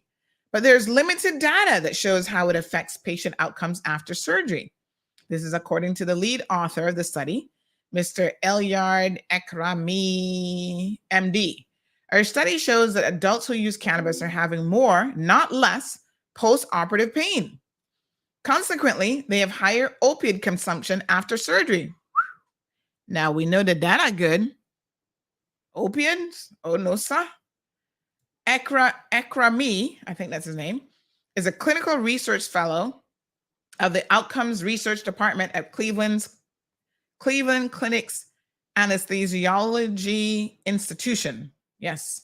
Researchers analyzed the records of over 34,000 adult patients who had elective surgeries at Cleveland Clinic from January of 2010 to December of 2020, and 5% of the patients were cannabis users. The cannabis users had used the drug within 30 days before surgery, while the other patients had never used cannabis. The patients who used cannabis experienced 14% more pain during the first 24 hours after surgery compared to the patients who never used cannabis.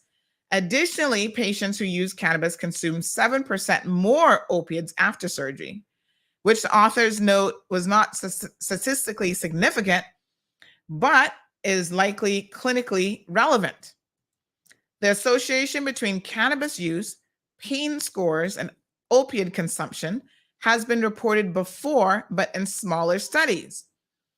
But they've had conflicting results. Our research has a much larger sample size and does not include patients with chronic pain diagnosis or those who received regional anesthesia, which would have seriously conflicted our results. Furthermore, our study groups are balanced by confounding factors such as age, sex, tobacco, and other illicit drug use, as well as depression and psychological disorders. Go and read this, honey child. It is very, very, very interesting. Yeah, check it out. Mr. Grayson says, worst bank in the Cayman Islands. Are you guys referring to Scotia? What a mess. Captain Mark says, vote for Sandy for the Republic of West Bay. I just told you I'm not going to West Bay. Never, never, never. They say never in life, but West Bay would probably be, would West Bay, and I'm not trying to insult West Bay, I'm sure they're listening, going, what is Sandy trying to say? Given my past traumatic experience. Nah, leave me alone. I'm good with the country life out in Savannah. Would I move to West Bay? Now, you know, my husband used to live in West Bay, and he's quite fond of West Bay, which is kind of funny because I laugh at him all the time. I'm like, Marlon, you're not a West Bayer. You're not even a Caymanian yet, so just relax yourself. He's like, let's move back to West Bay. I said, oh, no, we don't. Nah, I don't see it happening. I'm a Georgetowner, you know. If there anywhere I should be moving, it should be Georgetown if I could find a place. So the call center in DR, now that's a hot mess. And Captain Mark says, I can't speak English. Bruce says, sometimes the companies that we think are not discriminating against their staff are just good at marketing intimidation and keeping things quiet. A deeper look might reveal the truth. Well, I mean, that's possible, but I can tell you, Bruce, that when people really feel a way, they they will find a way to talk. So I think if the general population and a bank is unhappy, they're going to be talking about it, and you will soon hear it. It's only a matter of time. Now, I know Scotiabank is another one that be overworking people, honey child. Amari says, back to the issue with Cayman First. They are not the only ones with low staff morale and shitty pay.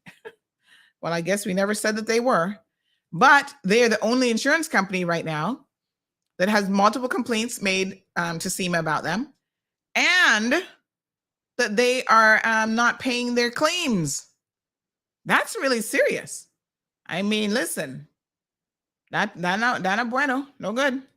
Hello, Carol, joining us in the UK. She says West Bay is lovely, except that they're now overdeveloping there. Gated communities for rich people only, mind you, not affordable housing for Caymanians. Such a sad situation, but yes, the last time I went into West Bay, I saw a lot of construction. I was like, whoa. And it's like on little pieces of land that I didn't even think that they could have put anything on. I'm just like, okay, how many apartments are going there? So yeah, lots of development. All right, let's take a commercial break. And then we're going to bring in our guests, our regional guests who are joining us today. You guys stay tuned, keep it locked right here to your number one talk show. 'Tis the season to advertise your business's holiday specials and sales events. Don't miss out on Cayman's #1 social media, talk show, and website platforms to spread your message to thousands of people locally and abroad. Christmas dining and entertainment venues? Call us today. Retail shopping for special friends and family? Call us today. Christmas rentals and accommodations? Call us today. Cayman's #1 news platform is the best way to reach the largest available audience, resulting in more sales for your business. Contact CMR today at sales@caymanmarlroad.com or 324-1612. Home Gas presents Nightmare on the Waterfront. 4 nights of frights and horror in Cayman's only nightmare haunted house. Watch your back as you make your way through terrifying moments and nightmare scares at every turn. In partnership with Sandbar, Tortuga, McAlpine, and featuring Lost Tortugas Pirates, 100% of proceeds will be donated to local charities. Visit nightmare.ky for more. Wonderland Christmas trees are here. It's official. It's Cayman's most wonderful time of the year. Don't delay or all the elves will give the trees away. Stop by our Christmas tree lot to select from the finest balsam fir trees, starting at $100 for 5 to 6 feet. Christmas lot is located right next to Cost You Less in Governor Square. Selected from the best farms in Canada, your tree has been grown with love and care by all our elves for many years. Wonderland Christmas Trees is owned and operated by experienced elves with over 6 years of industry experience. Don't trust your Christmas tree needs to anyone else. And remember, for every tree you purchase, Wonderland Christmas Trees makes a donation to feed our future and Meals on Wheels. Visit wonderlandtrees.ky or find us on Facebook to place your order today. Christmas tree sales going on now. Don't delay. Wonderland Christmas Trees, your best choice for Christmas. Ho, ho, ho, ho! Merry Christmas! Recover Personal Injury Attorneys, helping injured people get what they deserve. Did you know that insurance companies have lawyers that represent their interests? Before signing and accepting any settlement, know your rights. Call us today for a free consultation at 924-9999. That's 924-9999. Recover. Your personal injury attorneys are on standby to assist. Are you tired of overpaying for TV services? Can't figure out VPNs? Constantly missing your favorite TV shows? And no access to the good stuff on streaming services? The frustration is real, but it doesn't have to be. Contact Roque, Cayman's streaming pros. We'll put you back in the driver's seat in front of your TV. Call, WhatsApp, or message Roque today on 926-1213. Roque is not a TV service provider. Terms and conditions apply. In the mornings, no one wants to miss listening to the Cold Hard Truth or reading CMR. Cayman's #1 news platform has made your morning commute fun again. Pass this time with the Cold Hard Truth on weekdays from 7:30 a.m. Talk radio that's engaging, entertaining, and enlightening. But be careful. Some mornings it's so hot, you might run into a bit of trouble. All right, folks, just don't run into anybody because you're listening to the radio. That's not going to be an excuse. The officer's still going to ticket you, honey child. You'd be like, I was listening to Sandy and not paying attention. That's why I ran into this person. The officer would be like, double fine. Madam, learn how to drive. All right, switching it up a little bit. It is Wednesday. And you guys know how we like to do it on Wednesdays, Caribbean Connection Wednesday. We've got Mr. Andre, who's going to be joining us here in just a second. He'll be jumping in on the link. In the meanwhile, we have Mr. Jeffrey Tavares in the house. Jeffrey, morning. Good morning, Sandy. How you doing? I'm good. You're coming in a little bit dark there because of that window right next to you. See if you can shift over and move the camera. Probably to your left. Yeah, never sit in front of a window when you do camera work. This is podcasting and camera 101. Never have light behind you because it blows you out. Yeah. All right, Jeffrey, he'll soon sort out his camera. I'm going to be joining us with some regional news. There's been a lot happening in the region, honey child. I'm trying to keep up. Yeah, that's a little bit better, but we're still getting some light from the top part up there. But anyway, you sort it out next time. Yeah. I think I switched my my position this morning. Normally I always have a different, Sorry about that. Yes, my dear. All right, so we're going to get some updates here in a second in terms of what is happening. We do have none other than the super uber popular Mr. Andre Stevens also joining us. Good morning, Andre. How are you? Morning. I am well. I know that you do you podcast every single day, Andre? Are you live every day? Except on a statue day, but from time to time when there's an emergency, I will do it all literally. My gosh, that is heavy. And honey child, you be doing hours and hours and hours. People don't recognize how much it takes to do a show. You've got to keep your energy levels high. It is very draining physically and emotionally. And some of the topics that you guys are discussing, I pop in and I listen to you. They're very, very heavy topics. So how do you keep, before we start to get into some of those topics, how do you keep yourself healthy? What is it that you do, Andre, emotionally to keep yourself balanced psychologically and healthy? Well, the one thing you need to understand is when to pull away. So there are days when stories become very toxic. There are days when I feel super drained. So you'll just see me disappear for a 2-day or a 3-day and people be like, teacher, where are you? Teacher, where are you? But there's sometimes when you just have to pull away. There are days too that I will just do some care time. So they'll see me in the night, but during the day they won't see me much. And because I'm fully on YouTube with my show in the night, they know that, come there at 8 o'clock. So you have to create a balance, and it has taken a while for me to work at getting that equation right on the terms of the balance. But the balance is important because without a balance, you can tip over to the point that the stress levels are high, you're not sleeping, things of that sort. But overall, you're burnt out if you're not careful. Yeah, and I do have times like those that I go overboard. So, yeah. And you know what? You take on a lot of this stuff. I think people don't often recognize the emotional side of it. When you're talking about, we're going to discuss some of the more recent victims, social media victims and so on. But when you're talking about victims, right, and you have spoken to their family and their loved ones, you take on a portion of that pain and that hurt, even when you're sharing and telling their story and you're investigating it and stuff like that as well. It's hard. Like, you wouldn't be human if you didn't feel some of what comes with that, right? It is very, very difficult to compartmentalize it. And sometimes you reflect on, oh my gosh, this person could have been my sister. This could have been my cousin. This was, someone that the community felt like they were really invested in and really, really loved. And so you have to find that balance. You have to, even for myself now, I find more in the evening times, I'm putting my phone down more. I'm saying to people, they're messaging me like, oh, I need to talk to you right now, because everything is urgent for the person who needs the help. And you have to learn to say, no, it's now family time for me. I have to make that a priority. I have to spend time. I only get about an hour and a half, 2 hours in the evenings with my daughter before she has to go to bed. I need to spend that time, that family time. And so you have to set boundaries.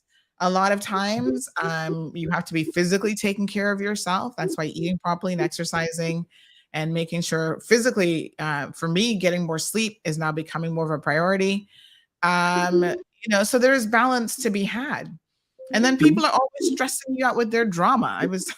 I was talking yesterday on the show about, how people will find it necessary to message me about a particular situation that a death of a young lady in the community, where they're trying to project their negativity on me when it actually has nothing to do with me, and trying to gaslight you, and you have to know. We had another show I did last week about gaslighting. You have to know when people are doing stuff like that, when they're playing these emotional games with you, and they think it's easy to do on social media for people to try to attack you and gaslight you, and you just got to pump the brakes. So there are minutes when, Andre, I don't know how you handle them. Maybe you pray for them, but I'm not going to be praying for you. I'm going to just tell you about your behind, and then we keep it moving. So I'm going to tell you off, tell you go sit in the corner, take several seats, and don't get me going, because I'll take 2 of my blood pressure tablets and still cuss you behind out. So well, in my case, it is different, because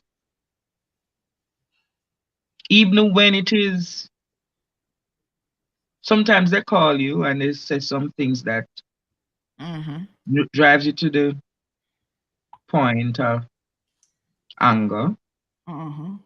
But that doesn't work, because there is a level of apathy and despondency, and there's a level of hurt, and there's that gap that needs to be filled. So if I don't talk to Andre, who am I going to talk to? Right. So even though sometimes it makes no sense, you have to say, okay, listen to them for 2-3 minutes and say, here what? I'll see how best I can assist you in the near future. Offer some prayers, or take it on and say to somebody else, can you take on or manage this situation for me? But it's not a case anymore where I will take on things too much to the point that it wounds me or leaves me without sleep. Because we must admit it, that I've become an authority on issues in Jamaica. People will not, the powers that be will not say, but the people on the ground, the people in the streets, the people around different social circles are like, hi. Some people who are calling me now wouldn't call me a few months ago. She said, Mr. Stevens, can you help my case? The people who are calling me now is not downtown people and ghetto people. The people who are calling me now, that shows a level of respect. You have to understand. The people who are calling me now, I can safely say there is a pending industrial action that is about to take place at the Passport Immigration's office in Jamaica. And it's nothing nice. Imagine all your immigration's officers are on a full day industrial action.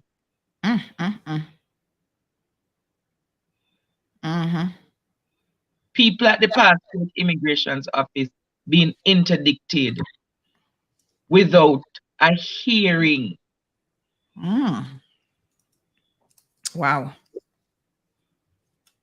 They are not.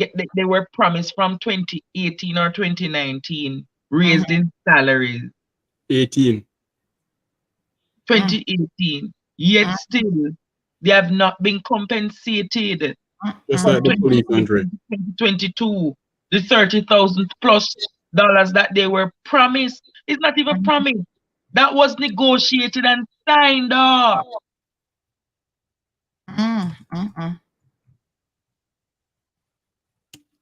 When the whole nepotism that is happening at the passport immigration's office, where the CEO of the passport immigration's office, it's alleged of the nepotism that he's doing, that it is said that this said CEO, has a stationary business, and the stationary business is supplying Pika with the stationary supplies. Wow. Jeez on peace. Wow. In the same Pika.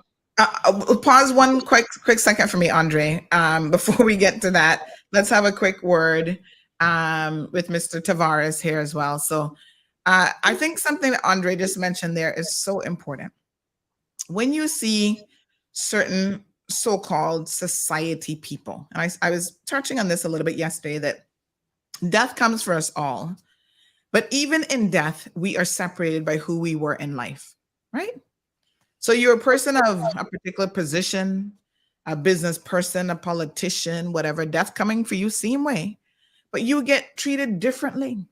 You're going to have a bigger send off, a bigger night, a bigger funeral, whatever, simply because in life, you were a person of means.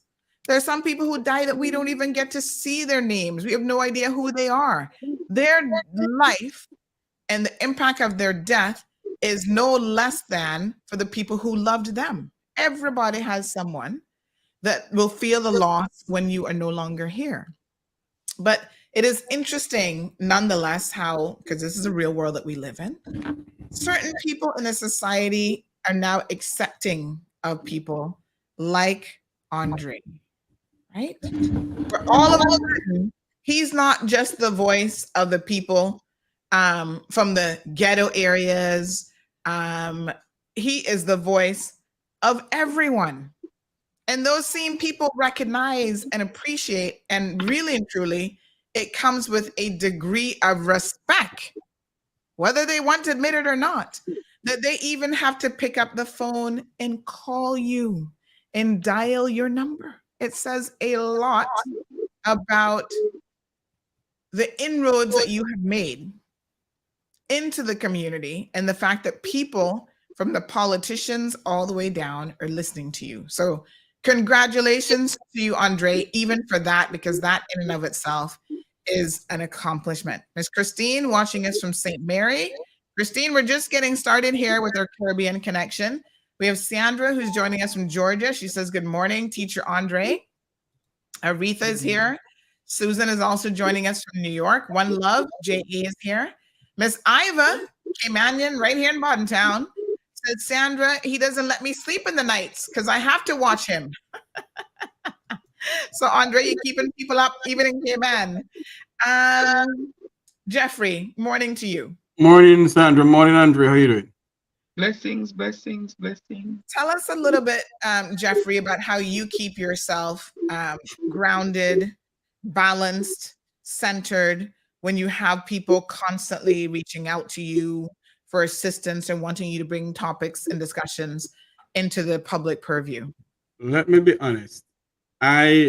Before I go any further, good morning to my other family in the Cayman Islands, Dr. Tomlinson and Mrs. Tomlinson, Dr. Ebanks and Mrs. Ebanks, Kirk and Stephen Duval. Let me be honest with this, Sandra. Maybe a month or a couple of days ago, I said to my producer in Jamaica at Roots FM, I think I had enough of this. I cannot do this anymore. Because when you have people calling you and telling you, hey, Mr. Tavares, this, Mr. Tavares, that, and you have your own personal issues to deal with, it is very, very, very, it's a burden coming down on you. Yes, it is. And when I watch Andre sometimes, I say to myself, is this man really have the energy to go? He's younger than I.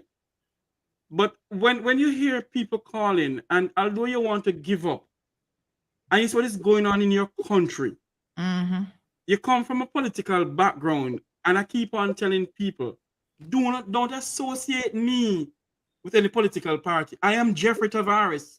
I am not a PNP or a JLP. I'm a Jamaican, and Jamaica come first for me. I am sick and I'm tired of seeing my fellow Jamaicans suffer under the hands of politicians, on the hands of people. And I know a lot of people say, Jeff, I shouldn't say this. The people of the Vumvava and the Vumvaveen, of the Upper St. Andrew, the effluence of society. It hurts. And when you see a lady from down by Maxfield Avenue calling you and said to you, you know, your daughter was hit down by a car and you don't know how to get in contact with the people, and she go to the police station in 3 Mile and they're giving her a run around, and when you call down there, like as if you're working for them when they're working for you. They're the same as the people of Jamaica. Yeah. You know, when you say those things to them, they get irritable. But the fact of the matter is, if you have people who believe that the people who put them where they are, the people are working for them, then what you expect? And the time has come wherein, and I keep on saying this, you know, the journalistic system in Jamaica are in the back pocket of politicians. There's no investigative journalists anymore like when Mutty Perkins was alive. The people who own radio stations, they're in the back pocket of the PNP and the JLP. So the things that you see Andre Stevens come on with, or the things you see Jeffrey Tavares come on with, the things you see Wayne Loneson come on with, it will not come on mainstream media. It will never come on the television station or the radio stations. And that is why the class people like us as wannabe journalists. It's not wannabe journalists. This is social media circus. Yes, sir. Thank you very much. Social media circus. Yes. Yes. Because even the use of the word journalists to describe us, they feel like that would be giving us too much credit. But I mean, the irony of it is they're so lost in a time that has passed. They don't understand. We talked about the change in face of media. And you know, the other day, that was the first time you came on the show, Andre, and I was looking at some of the statistics from that show. We had over 30,000 views just on Facebook alone from that show. And I thought to myself, that is indicative of how invested the people were in having that discussion. But accept it or not, call it what you want. I don't care. I'm not insulted if somebody calls me a blogger, a journalist. You know, what did Shakespeare say? A rose by any other name is still a rose. I mean, a name does not impact me one way or the other. You can call me whatever you want. What we do, right? Whether you want to call somebody a blogger, an investigative journalist, a talk show host, whatever. The point is, what we do is impactful on our communities. And the people who live in the communities recognize that first and foremost. And by extension, the politicians have to start paying attention. Because you were able to bring, somebody has something to say, they've lost a loved one, they're being hoodwinked by immigration, by, you know, not getting their refunds like we were talking about in the show yesterday, whatever the situation is, you bring that to the forefront, all of a sudden, government officials and people who can actually do something about it are paying attention and they are listening. You know, Sandra, I had a good friend of mine, former FBI agent Wilfred Radigan, on my program a couple days ago, a couple months ago. And I said something that shuffled the Ministry of National Security and the Commissioner of Police. And I made no apology. And I'm going to say it right here. The Minister of National Security and Injustice, dumb. And the commissioner of police is twiddly dum dum. And because I said that, they called the station and said that, how dare you have that man on the radio talking and disrespecting the office of this. So I went back the next week and I said, listen to me. Obviously, you all have time to listen when I call you names. But yet, the crime situation in our country is out of whack. When I saw what happened in Halfway Tree a couple of nights ago, with gunshot blaring and people running for their life, then I said to myself, our country is gone. Wow. There's no return of returning. If we, the citizens of Jamaica, don't get up and say enough is enough and stop this PNP and JLP crap in this country and say, listen, we need leadership. Where the guns are coming in from? You think people of Raymond Jungle and Tivoli Garden can bring in guns in this country? Are the people of wherever Bethel Town and wherever can bring in guns? Jamaica has 120 something unmanned ports around the country. Yet we can spend nearly 200,000 or 300,000 on Independence Grand Gala for what? Are we truly independent? We're talking about, yes, we need to get reparation from the Queen. Yes, we need an apology from the Queen. But we in Jamaica need an apology for the atrocity of the burning of the Eventide home, the atrocity of Tivoli Garden, the atrocity of the Rastafarians in Carl Garden. So many things that we need to apologize to Jamaicans for. But no, we sit down and accept what is going on.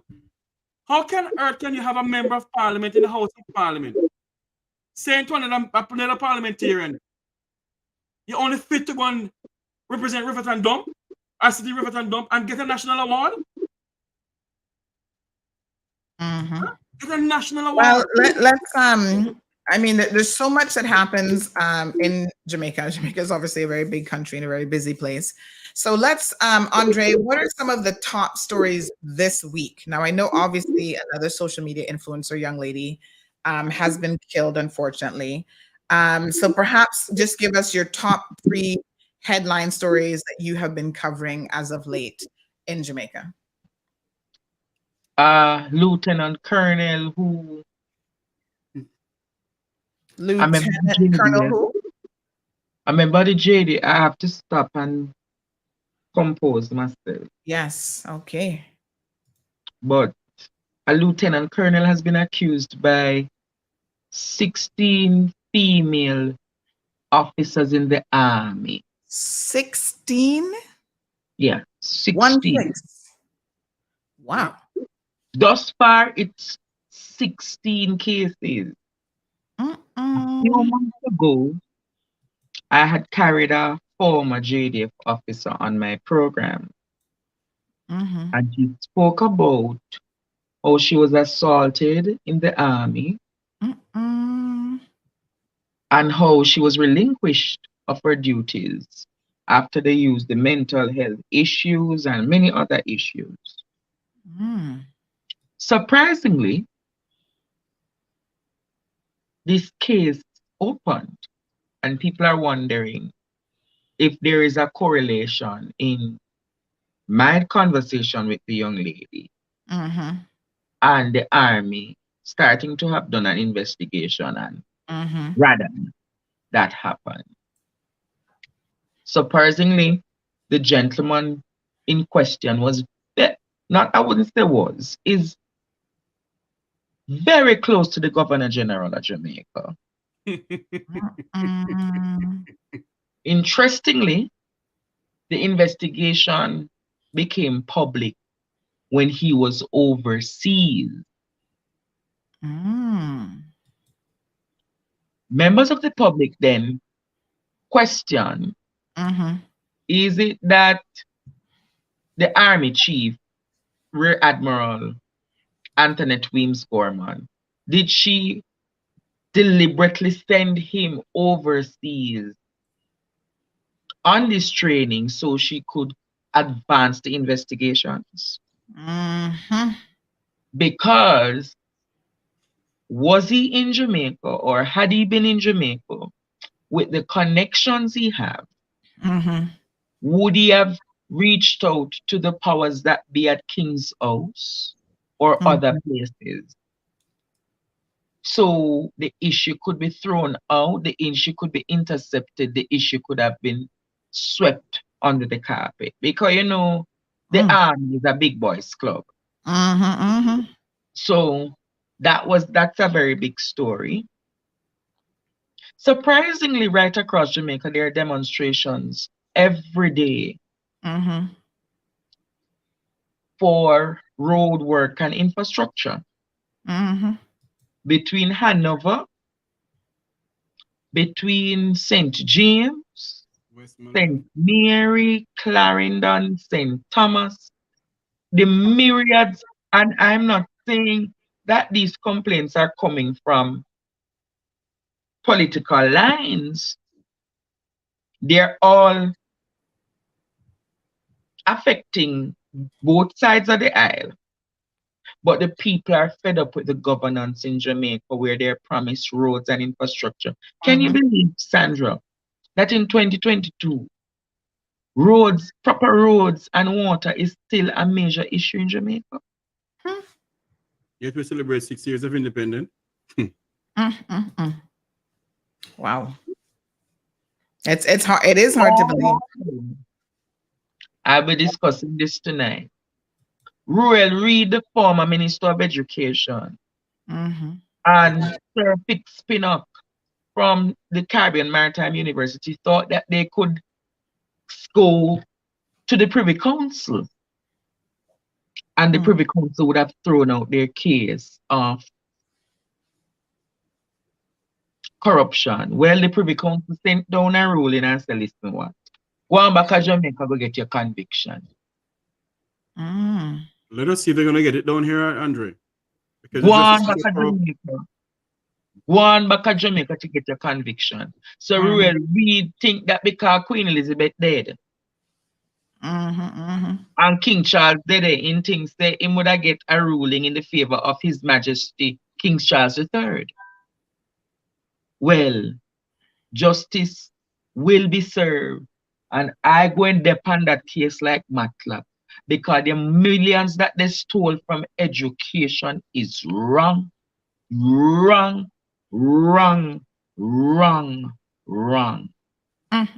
Then there is the industrial action that is happening at PICA, the Passport and Immigrations Office, as we speak. Then I just got some information about look like another major gun bust at the wharves.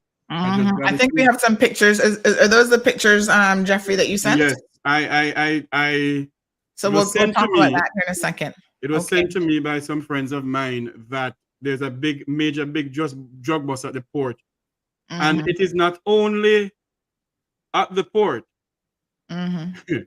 Let us get some more info before I end up saying some stuff here. All right. Let Andre tell me what his other hot topic. I mean, obviously the violence against women in particular, and I mean, you know, it is femicide is a really, really serious issue across the Caribbean, across Latin and South and Central America, and Jamaica is definitely no exception. But women are being brutally gunned down and killed and shot in the head and disappearing. I mean, it's quite alarming. So I'm assuming that's also one of the stories, Andre. I know for a fact that you've been on the case.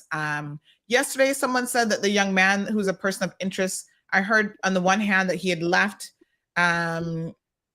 Jamaica, and then somebody else said no, that he didn't leave. What's the latest on that? Is he in the jurisdiction or not? The police are saying that they have no records of him leaving the country. But I asked them last night if identity theft is not something that is prevalent in certain aspects of the country. And coupled with that, this man has a history of advanced use of technology. He's very good at the use of technology. He hacks people's pages. He can be manipulating your page, my page, and talking at the same time like he has a algorithm being built for himself. So if you have that kind of person dealing with it, this man is not somebody who or to just say as a person of interest, and he has never had a history. The man has a history. Allegations of killing transgender, allegations of killing other women, allegations of assaulting other women, myriads of allegations. He has a case before the court from way back as 2013, and because there was no witness. And it was a murder case. Murder case, the entire case was thrown out. Wow. So you do the math, and then you realize, and then you have others are going to call to say, Andre, you need to just rest this case. If I rest the case, Sandra, who going to take it up?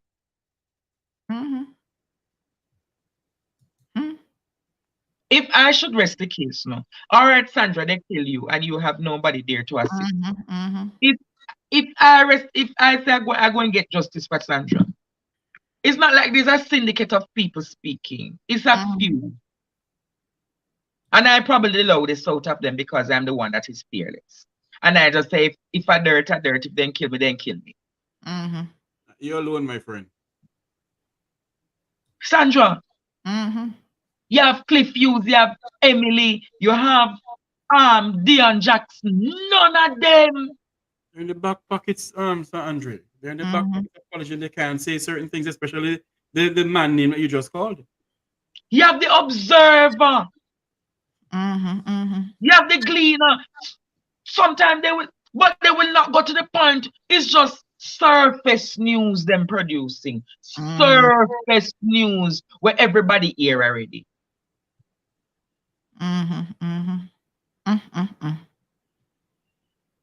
So sad. Yeah. When I made a revelation last night, people are saying, Andre, how you know this? I made a revelation last night and I simply said I have more enough. But I said I'm just going to ask this one question. Can the Jamaica Constabulary Force confirm the forensic that they found in Mr. Patterson's vehicle? The forensic of the 3 broken nails. And if those broken nails are those of Anika, or if those broken nails is that of another female. I went back to say, can the Jamaica Constabulary Force confirm if they have ever done a thorough search of the property that the father of Mr. Patterson owns? Are there any shallow graves on that property?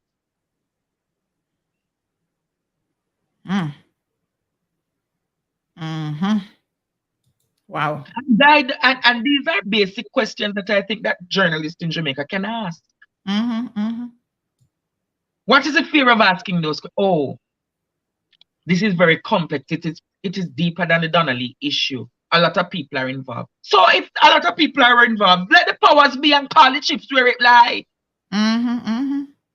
You know, Andre started to butt in, but you know, when they keep on saying that a lot of people are involved, the fact of the matter is, you know, is because they are trying to intimidate us to not say who are involved.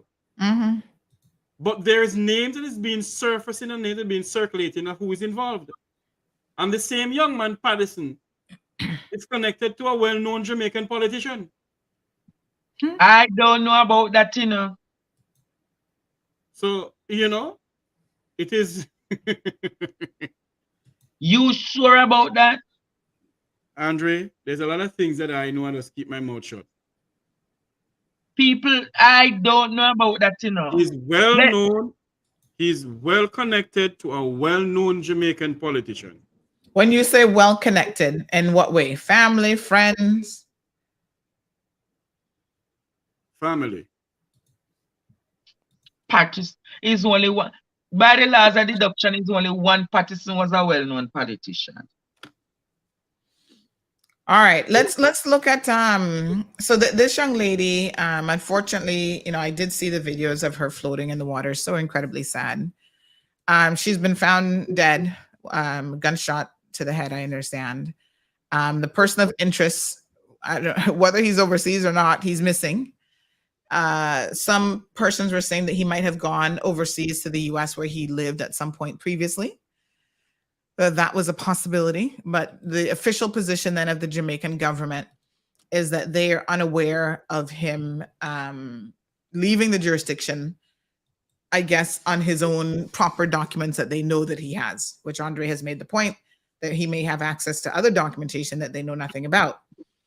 The guy who escaped the other day from prison, from the lockup, ended up being killed. I saw more footage, I think, that happened over the weekend. Another man that the JDF is trying to put in police custody, and he was also shot. The whole thing was caught on video. I saw some footage of that as well.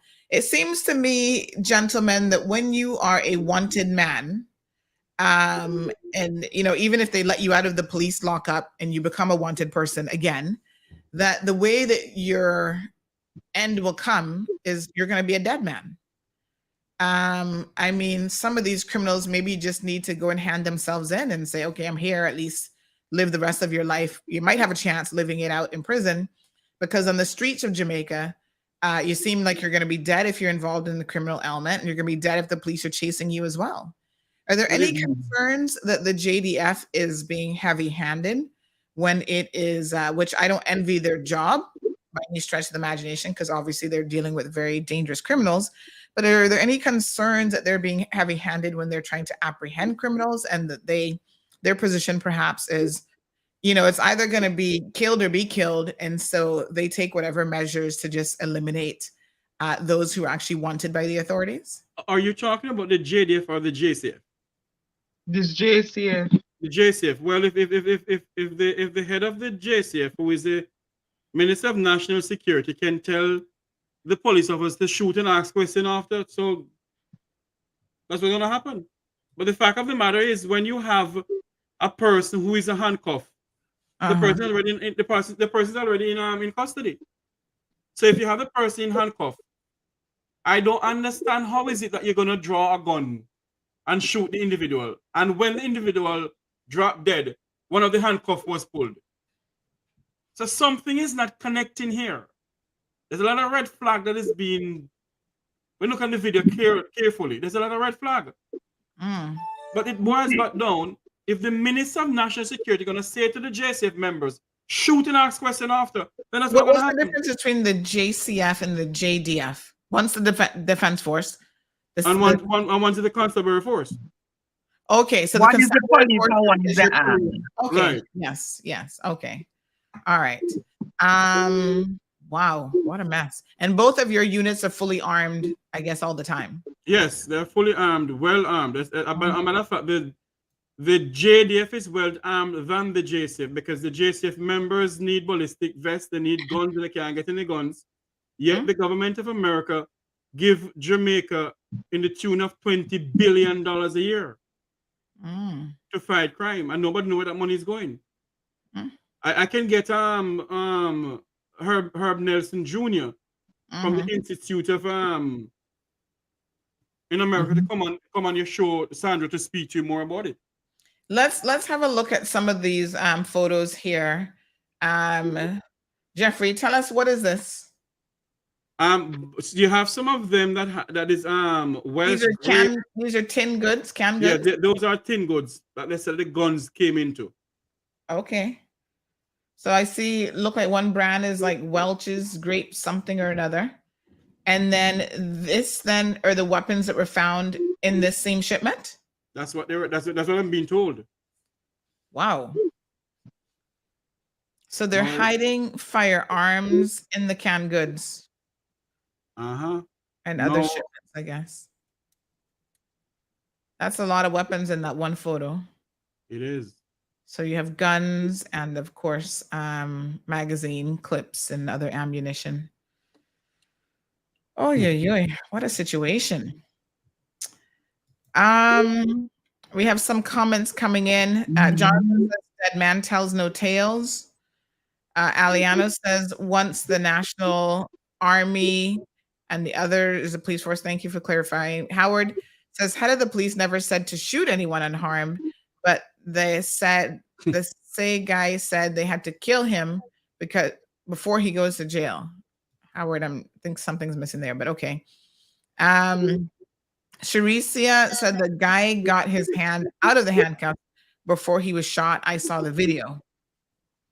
But if your hand, What your a hand is in man. a handcuff.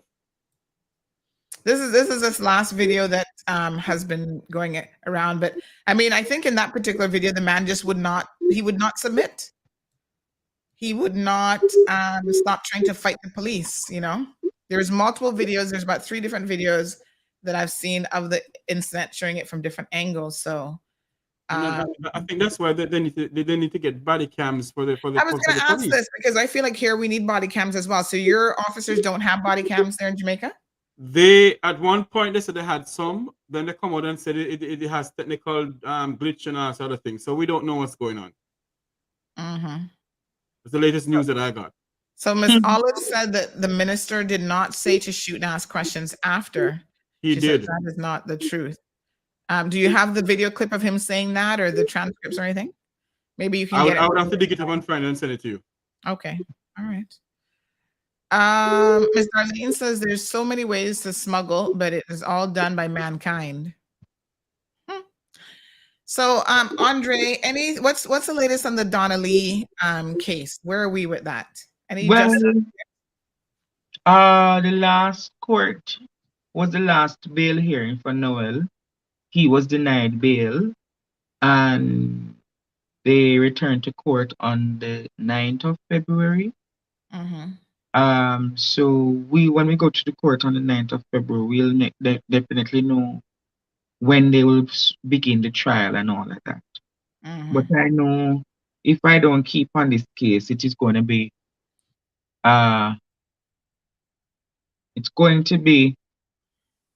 confusing to the point that probably it is thrown out, but we have to keep at it.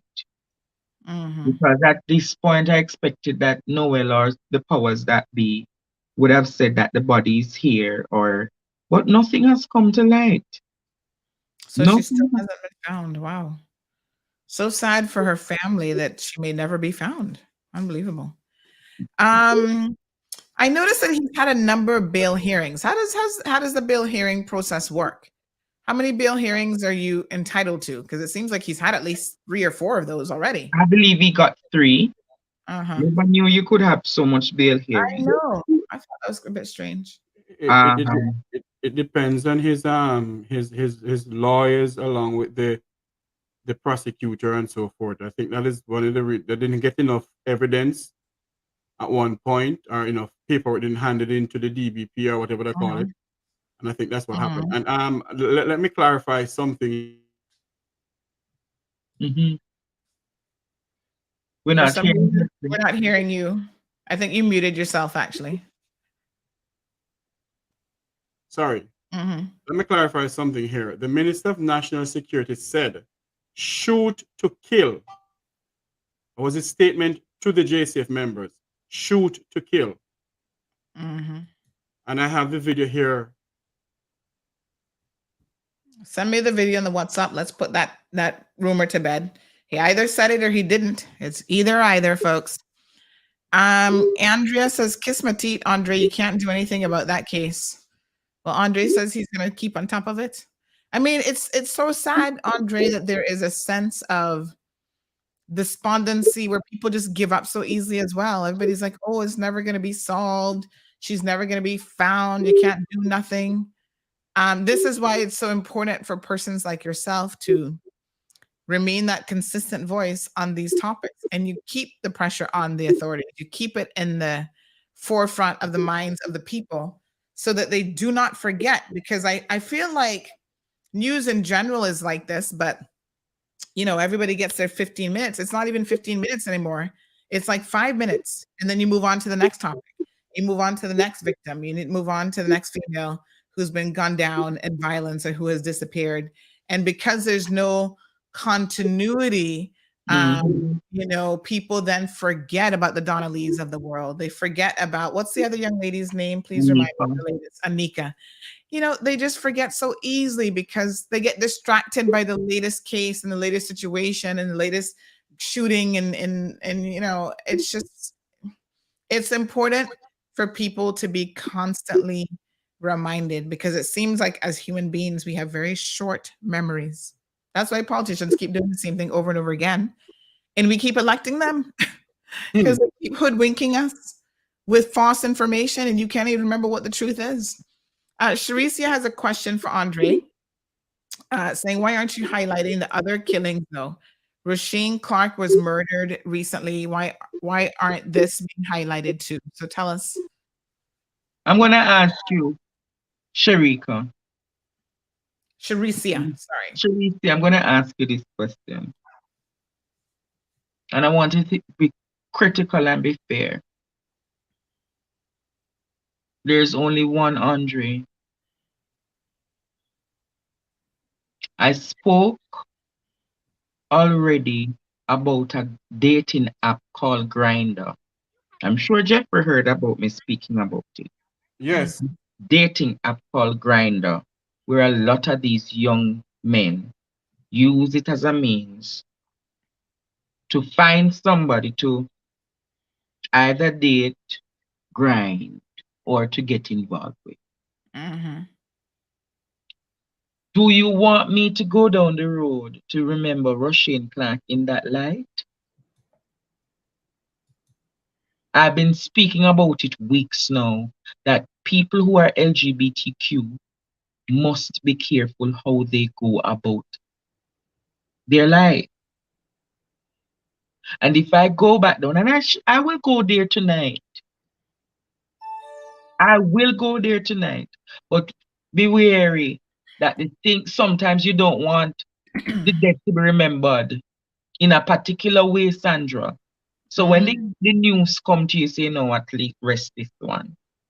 But I'm going to highlight tonight Rasheen Clark. You guys want to know how Rasheen died? All right. I'm going to highlight it. I'm going to highlight it. Because again, I will show you how unsafe this app is and how many young men have been killed or violated using that app. Wow. So young men and women probably are putting their own lives at risk by using these different social media dating apps and platforms without really getting to know people or vetting people beforehand. And listen, it is obvious that even when you think you know someone, like poor Donna Lee, might have dated someone for years, and look at what they are still capable of doing to you. Women, what can women do in your minds to be safer in jurisdictions all over the world? But Jamaica obviously has a track record. What Andre and Jeffrey can women do to protect themselves? Do you think most of these women who become victims knew that they were in any degree of harm? Like, do you ever think about, did Donna Lee know that this man could be capable of something like this? Based on what I'm understanding from Donna Lee's mother, that what I heard she said on a radio station, I should say, because I've never interviewed her. I asked her many times and she declined. That she keep on saying to her daughter that she must get out of the relationship and so forth. Now, love is a very dangerous thing, Love is blind. You may not see that a person is gonna hurt you, but other people will see. And because you love the person that much, you're blind to what they can do to you. Now, if that person truly care and love you, what perplexes you to commit kill the person? That is sure that the person has a mental problem. Or they just can be violent to meet a particular aim. I mean, it's shocking, the men that we've seen all over the world, from the Scott Peterson straight down. Women are particularly vulnerable certain times of their lives. For example, when they become pregnant and the man doesn't want the child, they become very, very vulnerable, because a lot of men feel that it's so easy to dispose of their problems by simply just killing you, because they'll see the woman as a problem and they will kill her and the child and just try to move on to the next relationship where they're not going to have those responsibilities. Yes. And Sandra, let me go back to something that Andre said earlier on. Well, to the question that was asked of Andre, that why we don't highlight other killings in Jamaica. Mm-hmm.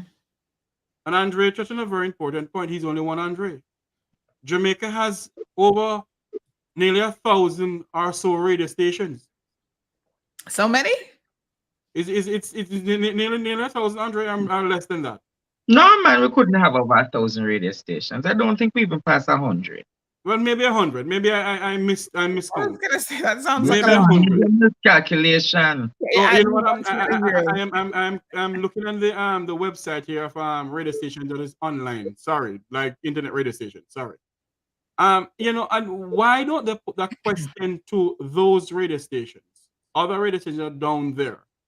Put the questions to them, because a lot of them not doing anything in the sense of highlighting certain things going on in the country. You know, so if we can come up and highlight things, it's just what we can do. Andre is one person, Jeffrey Tavares is one person, Wayne Lowe's is one person, other people are one person. Well, Andrea says Donna Lee should have left that relationship from the man got another woman pregnant and kept sleeping with them both. So I guess there are warning signs there sometimes of what a man is capable of, but I don't know if women believe that they can change men or you know, what's going on here. Good morning to Miss Jennifer. Sharicia says, I find that Andre goes harder for some. Even Chantel Blake didn't get such commitment. Do you find that that's the case? I mean, I think that Sharicia, I mean, I'm not that familiar with all these other cases that you're mentioning, but I do find even for myself that there are certain things that you might just have more information on. Wow. And that's one reason why you continue to put the information forward. And I suppose that it's possible. I mean, I don't know if Andre can answer this or not, but it's possible even the way in which, you know, the facts unfold. So for example, in this case, to have the accused be a member of the police force is particularly egregious, because you don't expect an officer who has been charged with trying to protect the community, protect and serve, to then be accused of murdering a woman. And the whole shebang of him trying to potentially cover up, the body's missing. So I think all of these sort of details will add to it being much more of a, if I could use a term, spectacular case from a reporting perspective, because all of this is just like shocking. And, you know, and the fact that there's also the potential for it to be covered up because of who the accused is, because he is a police officer, and the response time that has played out, you know, even here in our jurisdiction, Sharicia, to kind of give you an idea, we have a Miss Cayman who's being accused of assaulting, you know, men. Is she the only woman in Cayman who's ever assaulted a man? No. But the facts that make her situation different, this is the third incident now where she's beat up and assaulted people. She is the reigning Miss Cayman Islands with a crown in her head. She has assaulted police on numerous occasions, including this particular one. So it's not just that, oh, you know, Miss Cayman has assaulted 2 men and damaged 2 vehicles. What's the big deal? It's all of the behind the scenes information, which a lot of times people don't know until you put it together and you bring it to the forefront, that you go, this is why on the face of it, this case might look like it's just a run of the mill assault case, but this is what makes it different. I don't know. Andre, do you feel like you get more passionate about certain types of cases?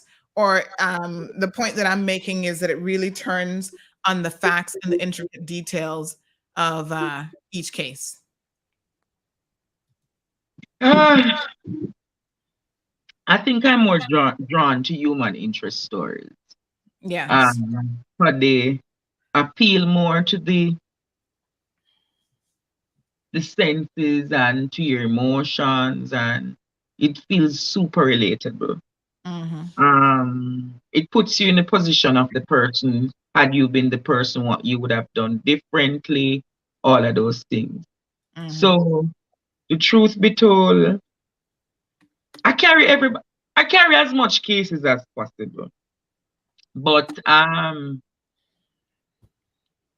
think children issues, women affected, violation of people human rights and basic rights, those things really appeal. So I'm not drawn to like what Sir Pete does with the whole heap of gang violence and talking about artists. So everybody has their forte, everybody has that niche. So I would never say I'm going to take up, because many times gang related stories come to my office or my desk. But you never see me take it up. Why? You see them, the gang business, it's very deep and it's nasty and it's mucky. And it's not a case that when you start, you can't finish or resolve it, because there's always another piece of the puzzle. So I leave the gang issues to Sir P. Or if Mr. Tavares want to take it up, you can take it up. But that is too toxic. When I see them there, Florida, I shoot to Florida and it affect the brand. Me leave Sir P to deal with it. I'm not going to take it on. If it gets out of hand now, I don't want Mr. Stevens to cast a judgment. I will definitely speak on the matter. So Sharicia says, I understand that for Donnelly case, and I think every life matters. And the same weekend, they found Slickiana, they found a young lady in St. Mary. No energy has not been given to it, despite it being highlighted to Andre. So, I mean, the other thing, Sharicia, is how many women, do we have any statistics on how many women were killed of the whatever number of murders last year? How many of those were actually women? How many were women? I would get, if you guys don't have this information statistically available, maybe next time, Andre. I'll have to do the research and let you know. But I know that Jamaica is, I think, in the top 10 countries where femicide is prevalent. Yes. I think we're even in the top 5, but I'll have to do the investigation and let you know. Lord have mercy. That's a lot, folks. It was said to me yesterday, but I don't really remember it. Yeah. All right. So we have some videos that Jeffrey has provided here to clarify this question of the actual statement that was made. So Dr. Chang, who is Dr. Chang in your country? He's the Minister of National Security, and he said shoot to kill. Okay, so we've got the video, folks. We're going to clarify this one way or the other. The wonderful thing about living in 2021 in the 21st century is most things are being recorded. People are putting it in writing. They're saying it on video, so we can clarify exactly what people are saying and put it to bed. So here's Dr. Chang and his statement. After the National Security Minister's shoot-to-kill comment last week as an approach for police confronted by armed criminals, Dr. Horace Chang says he's standing by his statement, which has sparked numerous criticism from stakeholders. He insists if an officer comes under attack by armed criminals, they should return fire, adding this is standard procedure across the globe. You come under deadly attack, you are entitled to respond. And I further indicated that I'm entreating the Commissioner of Police to train them well. Because if they are not properly trained and they miss, they get killed, and other members of the community. That's my position, that was what I said. And I don't expect anyone to consider that if I am sending police officers out there, I would be committing an act of negligence if I send half-trained police officers to fight hardened criminals with firepower which they don't have. As I've indicated elsewhere, we are not allowed to provide the police with the kind of weaponry that they have. Dr. Chang says there is no need to retract what was said, noting such statement is not meant to encourage any unusual action. He also says the Professional Standards Branch is working assiduously to lean further away from corruption in the force. What you have is overall a strong, effective police, strong, good police force with a few miscreants in there which we are moving to get rid of. And we appreciate the help of the other agencies who are overseeing and looking at what is happening. But the police force itself, through its Professional Standards Branch, have taken significant steps to remove from us the sprinkling of criminals who may have infiltrated the police force. And we are committed to that course and will continue to do so. Meanwhile, the minister says there's been dialogue with the opposition for over a year, which has led after the National Security Minister's shoot-to-kill statement as an approach for police confronted by armed criminals. Several stakeholders have criticized the comment as reckless. Among the critics, defense attorney Bert Samuels, he says the minister has stepped out of his portfolio with such comments, adding the commissioner of police's duty is operation while the minister's duty is policy. Samuels is cautioning members of the force to refrain from such actions to avoid penalties. We must understand that for a young constable to be told, when a man raises a gun at you, you should shoot to kill him. What if circumstances where that man has been shot, but not fatally? His firearm has been thrown away, he's lying on the ground. Should you continue to shoot to kill him? If that happens, and another citizen records that, when that officer is finishing off that man, that would amount to murder. He says while the country looks to tame the crime monster, the minister's remarks were made with too much haste. Samuel's fear trigger-happy police officers will misinterpret such a statement. Sometimes these gun battles are in busy thoroughfare with civilians moving around. And sometimes when you are trying to shoot to kill, the collateral damage could result in others being killed, innocent persons.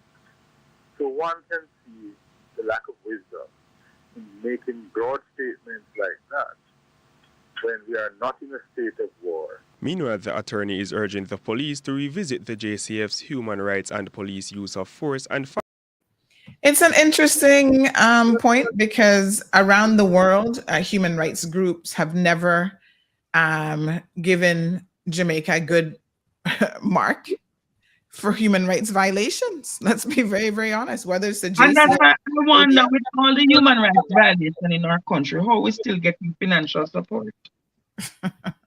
That's a good question, Andre. And based on what Herbert Nelson Jr. said to me on my program yesterday, that when St. Lucia had judicial killing, the people of St. Lucia, along with people in the St. Lucian diaspora, I think that what they did was to wrote to the Congress, because in order for a country to get help, they have to send a proposal to the country who's going to give them the help. And I think that's what happened in Jamaica. They send a proposal to the American government, and every year the American government give them money in the tune of nearly maybe $20 to $21 billion to help to fight crime in Jamaica. All right, we've got a caller on the line. Good morning, caller. Welcome to the program. Morning, how you doing? Good, how are you? Not bad. I from what I just saw on that video, what the doctor said, I think that perhaps a better way of wording what he said would be, or what he should have said, is to take whatever actions are necessary to neutralize the threat, instead of saying shoot to kill. The reason for that is that the question that the Attorney General asked is a valid one. Because if you literally follow the instructions of shoot to kill, do you keep shooting even if he is no longer a threat? And I think that's the clarity that could be brought to the situation. But under no circumstances should anyone be under an illusion that if you're a police officer with a family who wants to return home, should go out and see a criminal point a gun at you and think that you shouldn't take action. That would be foolish. Yes. I mean, listen, even in the United States of America, we see more police officers shooting people down in the streets than probably anywhere in the world.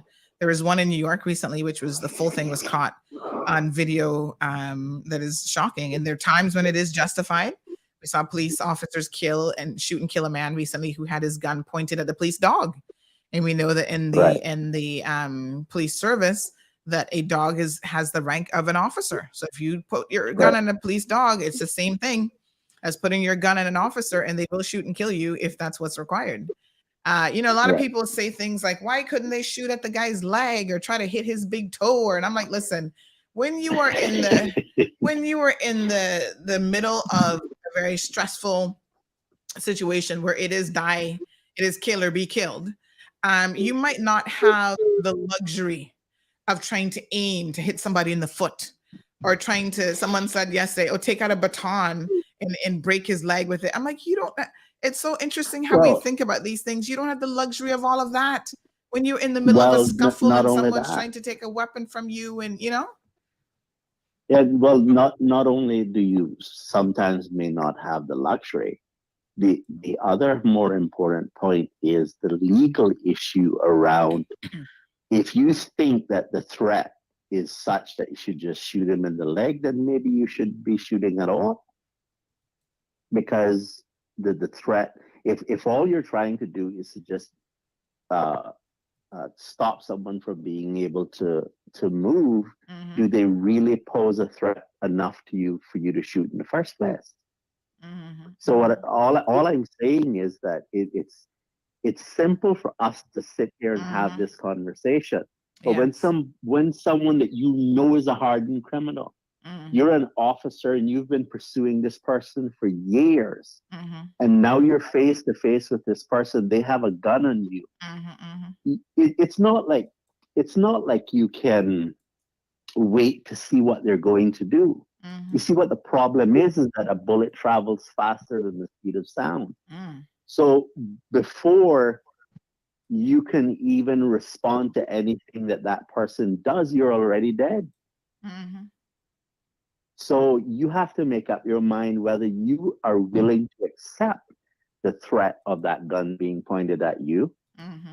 And knowing that this person is a criminal, if you're depending on the conscience of a criminal to get you back to your family at the end of the day, you're not thinking straight. All right, and that's not gonna help law enforcement. But that's the only tweak that I would put to what he said about shoot to kill. Yes. All right. Appreciate your comments. Thank you very much. All right. Take care. All right, folks. We're a little bit of overtime. We are going to start to wrap things up a little bit because I do have to go to court myself this morning and watch a rape case. Again, this is DJ Renato Harris, who happens to be from Jamaica, is being accused of raping a young lady, sexually assaulting her twice, once at night when she was in no position. The prosecution's case is to give consent because she was intoxicated. And then a second time in the morning when she woke up and was questioning what he had done to her. He allegedly held her down and raped her yet again on his bed. And this woman, who's from another jurisdiction, has returned to the Cayman Islands, gave live evidence as to what she said has happened to her. And the saddest thing of the whole situation is that the woman actually was on a path, a professional career. She was attending a school here in the Cayman Islands, and she ended up getting pregnant as a result of this sexual assault and had to have an abortion. Now she says that her entire life has been turned upside down. She's abandoned her professional career, and she has become a rape advocate as someone who goes to court with other rape victims and sexual assault victims to help them go through what can be a very stressful process of dealing with the court system. So today will be closing arguments. In that case, I want to be there for the closing arguments so that I can do accurate reporting to all of you and where this case is headed. Happy to know that you can enter the court. If I ever show up in the courts of Jamaica, I'm locked up. Yes, my dear. We have media status for the court. But yeah, I mean, here the courts are open. So anyone can go to court. I think this is an important point to make. Anyone can physically go to court and sit down and watch proceedings. The vast majority of proceedings are open to the public. And I think they need to start televising proceedings so that we can all sit in the comfort of our homes, our cars, at work, anywhere, and actually hear these proceedings much like they do in the United States of America, where we can hear them from anywhere in the world. That would be a step in the right direction, complete transparency. But yes, I will be there, my dear, because I want to hear it firsthand. There's nothing like hearing it firsthand. But some days there's so many trials and so many cases going on that it becomes difficult. to cover it all. But some of the grand court cases are available through Zoom Link to Media, and that is something that started during COVID and that has continued. So I really hope that the new Chief Justice, Ms. Ramsey Hale, will continue to ensure that that happens. You know, Sandra, as just remember you said that. I must say congratulations to Justice Ramsey Hale on behalf of my family and the Thompson's family, because I know her very well. She, in the sense of, you know, we sit and, you know, she know my family back in Jamaica. I must say congratulations to her. She has served the Cayman Islands well. Yes. You know, I'm proud that a Jamaican can be the Chief Justice for the Cayman Islands. Don't say that. Don't say that too loudly, because she considers herself a Caymanian. Well, I know she considers herself a Caymanian. Indeed, I know that. So she says this is her home. Yes. She does not consider Jamaica her home.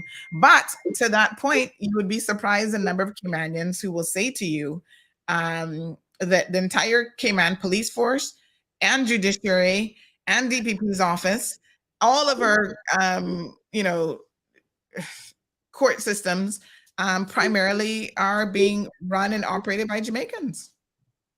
So it's a very interesting it's a very interesting point, and there's a lot of people who don't necessarily appreciate that either. So anyway, but she says she considers herself a Caymanian. So there you have it. Andre, any final comments before we wrap up this morning? Just have a blessed day in court, and it's always a pleasure being here. I'm going off to go do some interviews now for program tonight. Nice. But come tonight and to the world. You can come on my YouTube channel. You can subscribe to my YouTube channel. I am Andre Stephen. Tonight I'm going down a roller coaster. So I'm not even going to tell you what I'm discussing, but just come. All right. Thank you all for having me once more. All right. So folks, you can find Andre pretty much nightly on his YouTube channel. Please go and subscribe, get your notifications, and check it out. Sandra's there almost every night. I'm sure Jeffrey's there too. I listen to you a lot, sir. Whenever I can watch, I'm definitely tuned in, trying to keep up. Like I said, it's a lot. I don't know how you do it. Jeffrey, where can people listen to you if they wish to and find your platform? They can go to Make We Talk, Jeffrey Tavares on YouTube. That's Make We Talk, Jeffrey Tavares on YouTube. And I saw something in the comment that I'm trying to be like Andre. No, I'm not. I am just Jeffrey Tavares. Nobody can be Andre. Yeah, I cannot be an Andre. I don't know why. I don't know why people listen. Everybody's different. Everybody's unique. Everybody brings their own element to their platforms. There can be no other Andre. Who can talk the things in Jamaica and get away with it? No other Jeffrey. There can be no other Sandra.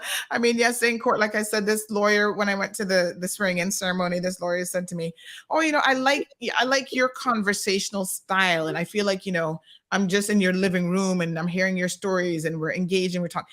Everybody has their own style. No one should be trying to pretend to be somebody else or, you know, copy or emulate anybody else. Just be yourself. And that's what people love. People love the uniqueness and the different flavor. Like I always tell people, listen, I'm not everybody's cup of tea, and that's okay. I don't have to be your cup of tea. You have options. You know what I'm saying? So find whatever platform you like. I think the most important thing, folks, is for you to be informed and engaged. That is what matters. So find whatever platform it is that you enjoy to keep you informed of what's happening in your community and can keep you engaged. And within your smaller households, you need to be having discussions. Within your smaller neighborhoods and communities, you can be an advocate. You can be a voice as well. We can all be part of the solution. And that really is what we're trying to do, right? Yes. And Sandra, before you go, Sandra, if you may permit me, come this Sunday evening, we'll be speaking. Last night I spoke about the Haiti's crisis, Haiti's crime pandemic. It's Jamaica's knocking behind Haiti's back door. And we had a good amount of panelists on it. We had Dr. David Mohammed from out of Trinidad. We have a U.S. diplomat from out of Haiti who lives in Haiti. And, you know, it was a very good discussion we had. So, Okay. you can go to Make We Talk, Jeffrey Tavares YouTube channel and subscribe there. All This right. Sunday coming, we'll be having the Haitian ambassador coming on to speak of what is going on in Haiti. Okay. So, All right, folks. Caribbean nations, we right. need to support each other. Bye-bye. Have a good one. Have a good show this evening. Andre, I'll tune in for a little bit. And Jeffrey, again, thank you guys so much for coming on. Folks, stay tuned for the news. Awesome. And Thank you. we'll see All you the best. guys again, hopefully soon. Thank you, Miss Laverne. Says that's not should have been said. Everyone is very different. Mighty God. Susan says Andre is one of a kind and he's very unique. Yes, I hope that we can all bring a level of uniqueness to our different platforms, folks. Show your love and support wherever you can. Like I said, you don't have to listen to anybody if you don't want to listen to someone. And there's some people you just don't like their style. You don't like how they talk. You don't like whatever. It's okay. Freedom of choice. You don't have to listen. Isn't that beautiful that we live in a democracy? This isn't China or North Korea where somebody's going to put a gun to your head and say you have to listen to state-run radio. We have so many beautiful options that are available to people. And I think with our uniqueness that we bring to the table, that is what makes people interested in what it is that you have to say. So thank you, Miss Lisa, and everybody who tuned in this morning. Stacy says this morning is not about Bangarang. The guests fell away. Please be nice when you come on CMR. Sharicia says, thank you, Miss Sandra, for airing my concerns. You are most welcome.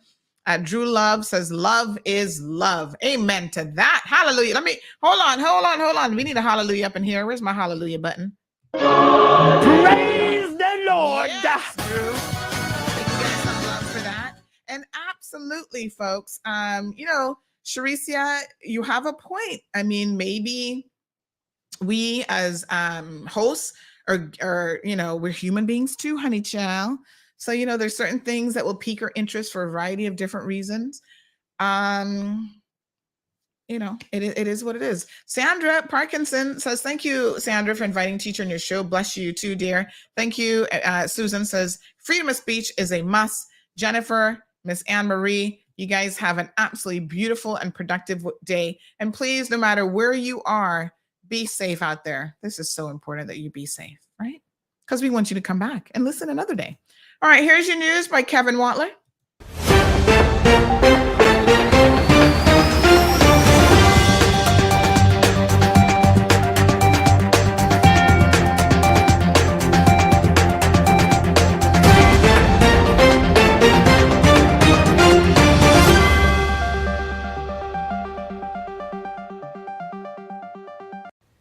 Hello, I'm Kevin Watler, and this is your CMR Daily Buzz.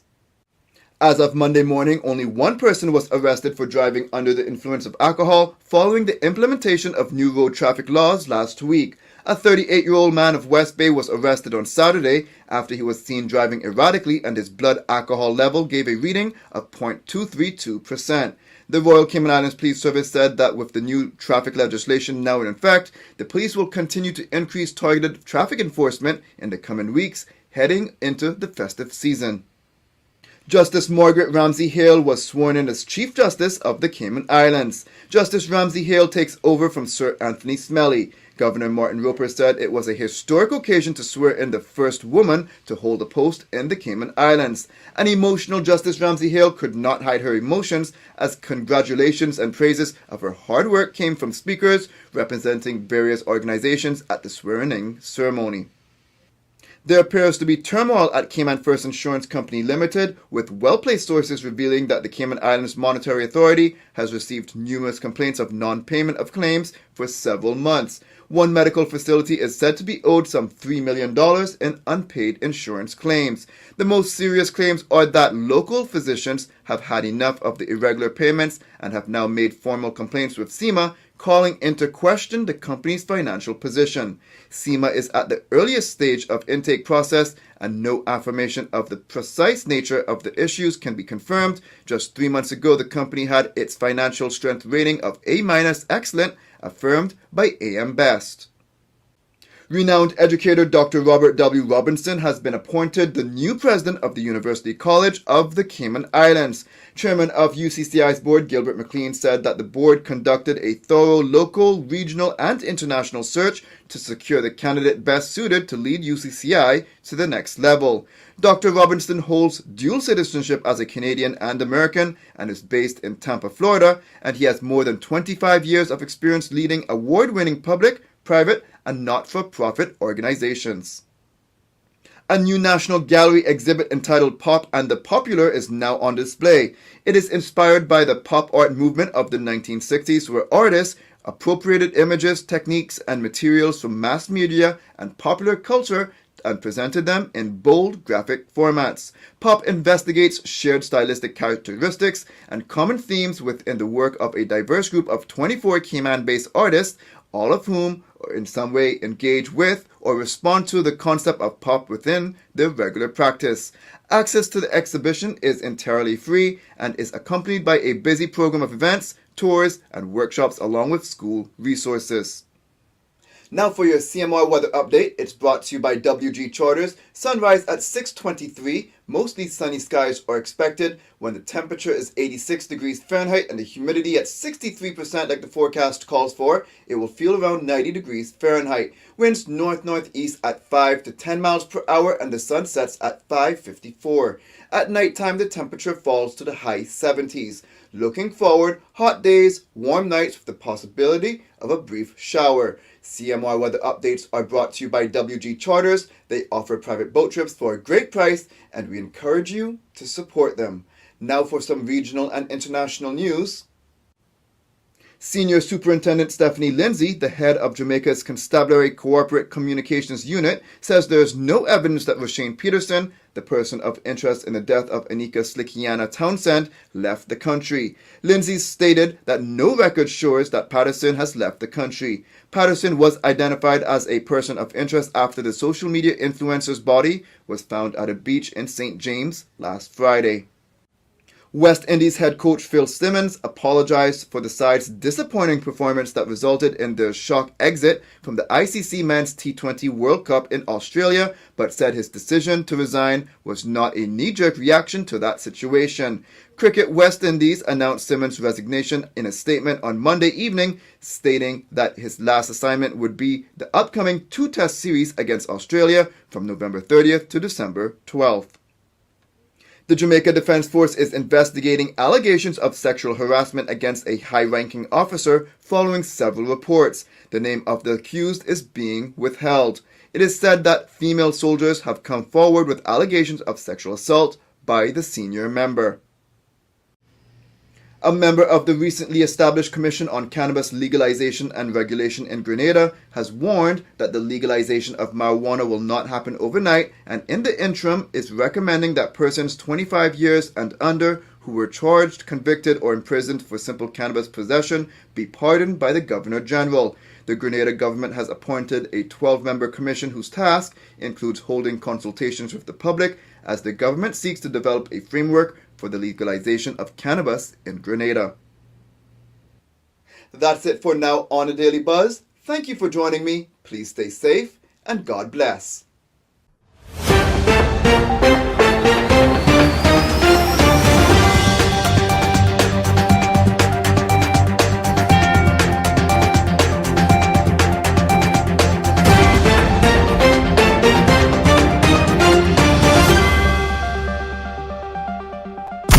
Thank you for tuning in to another episode of The Cold Hard Truth on Bobo 89.1 FM. Cayman's #1 talk show is live weekdays from 7:30 a.m. Never miss an episode again. Watch anytime on CMR's Facebook and YouTube channels for the latest show episodes. Don't forget to follow us online on our social media channels. And visit CaymanMarlRoad.com for all the latest news and community happenings.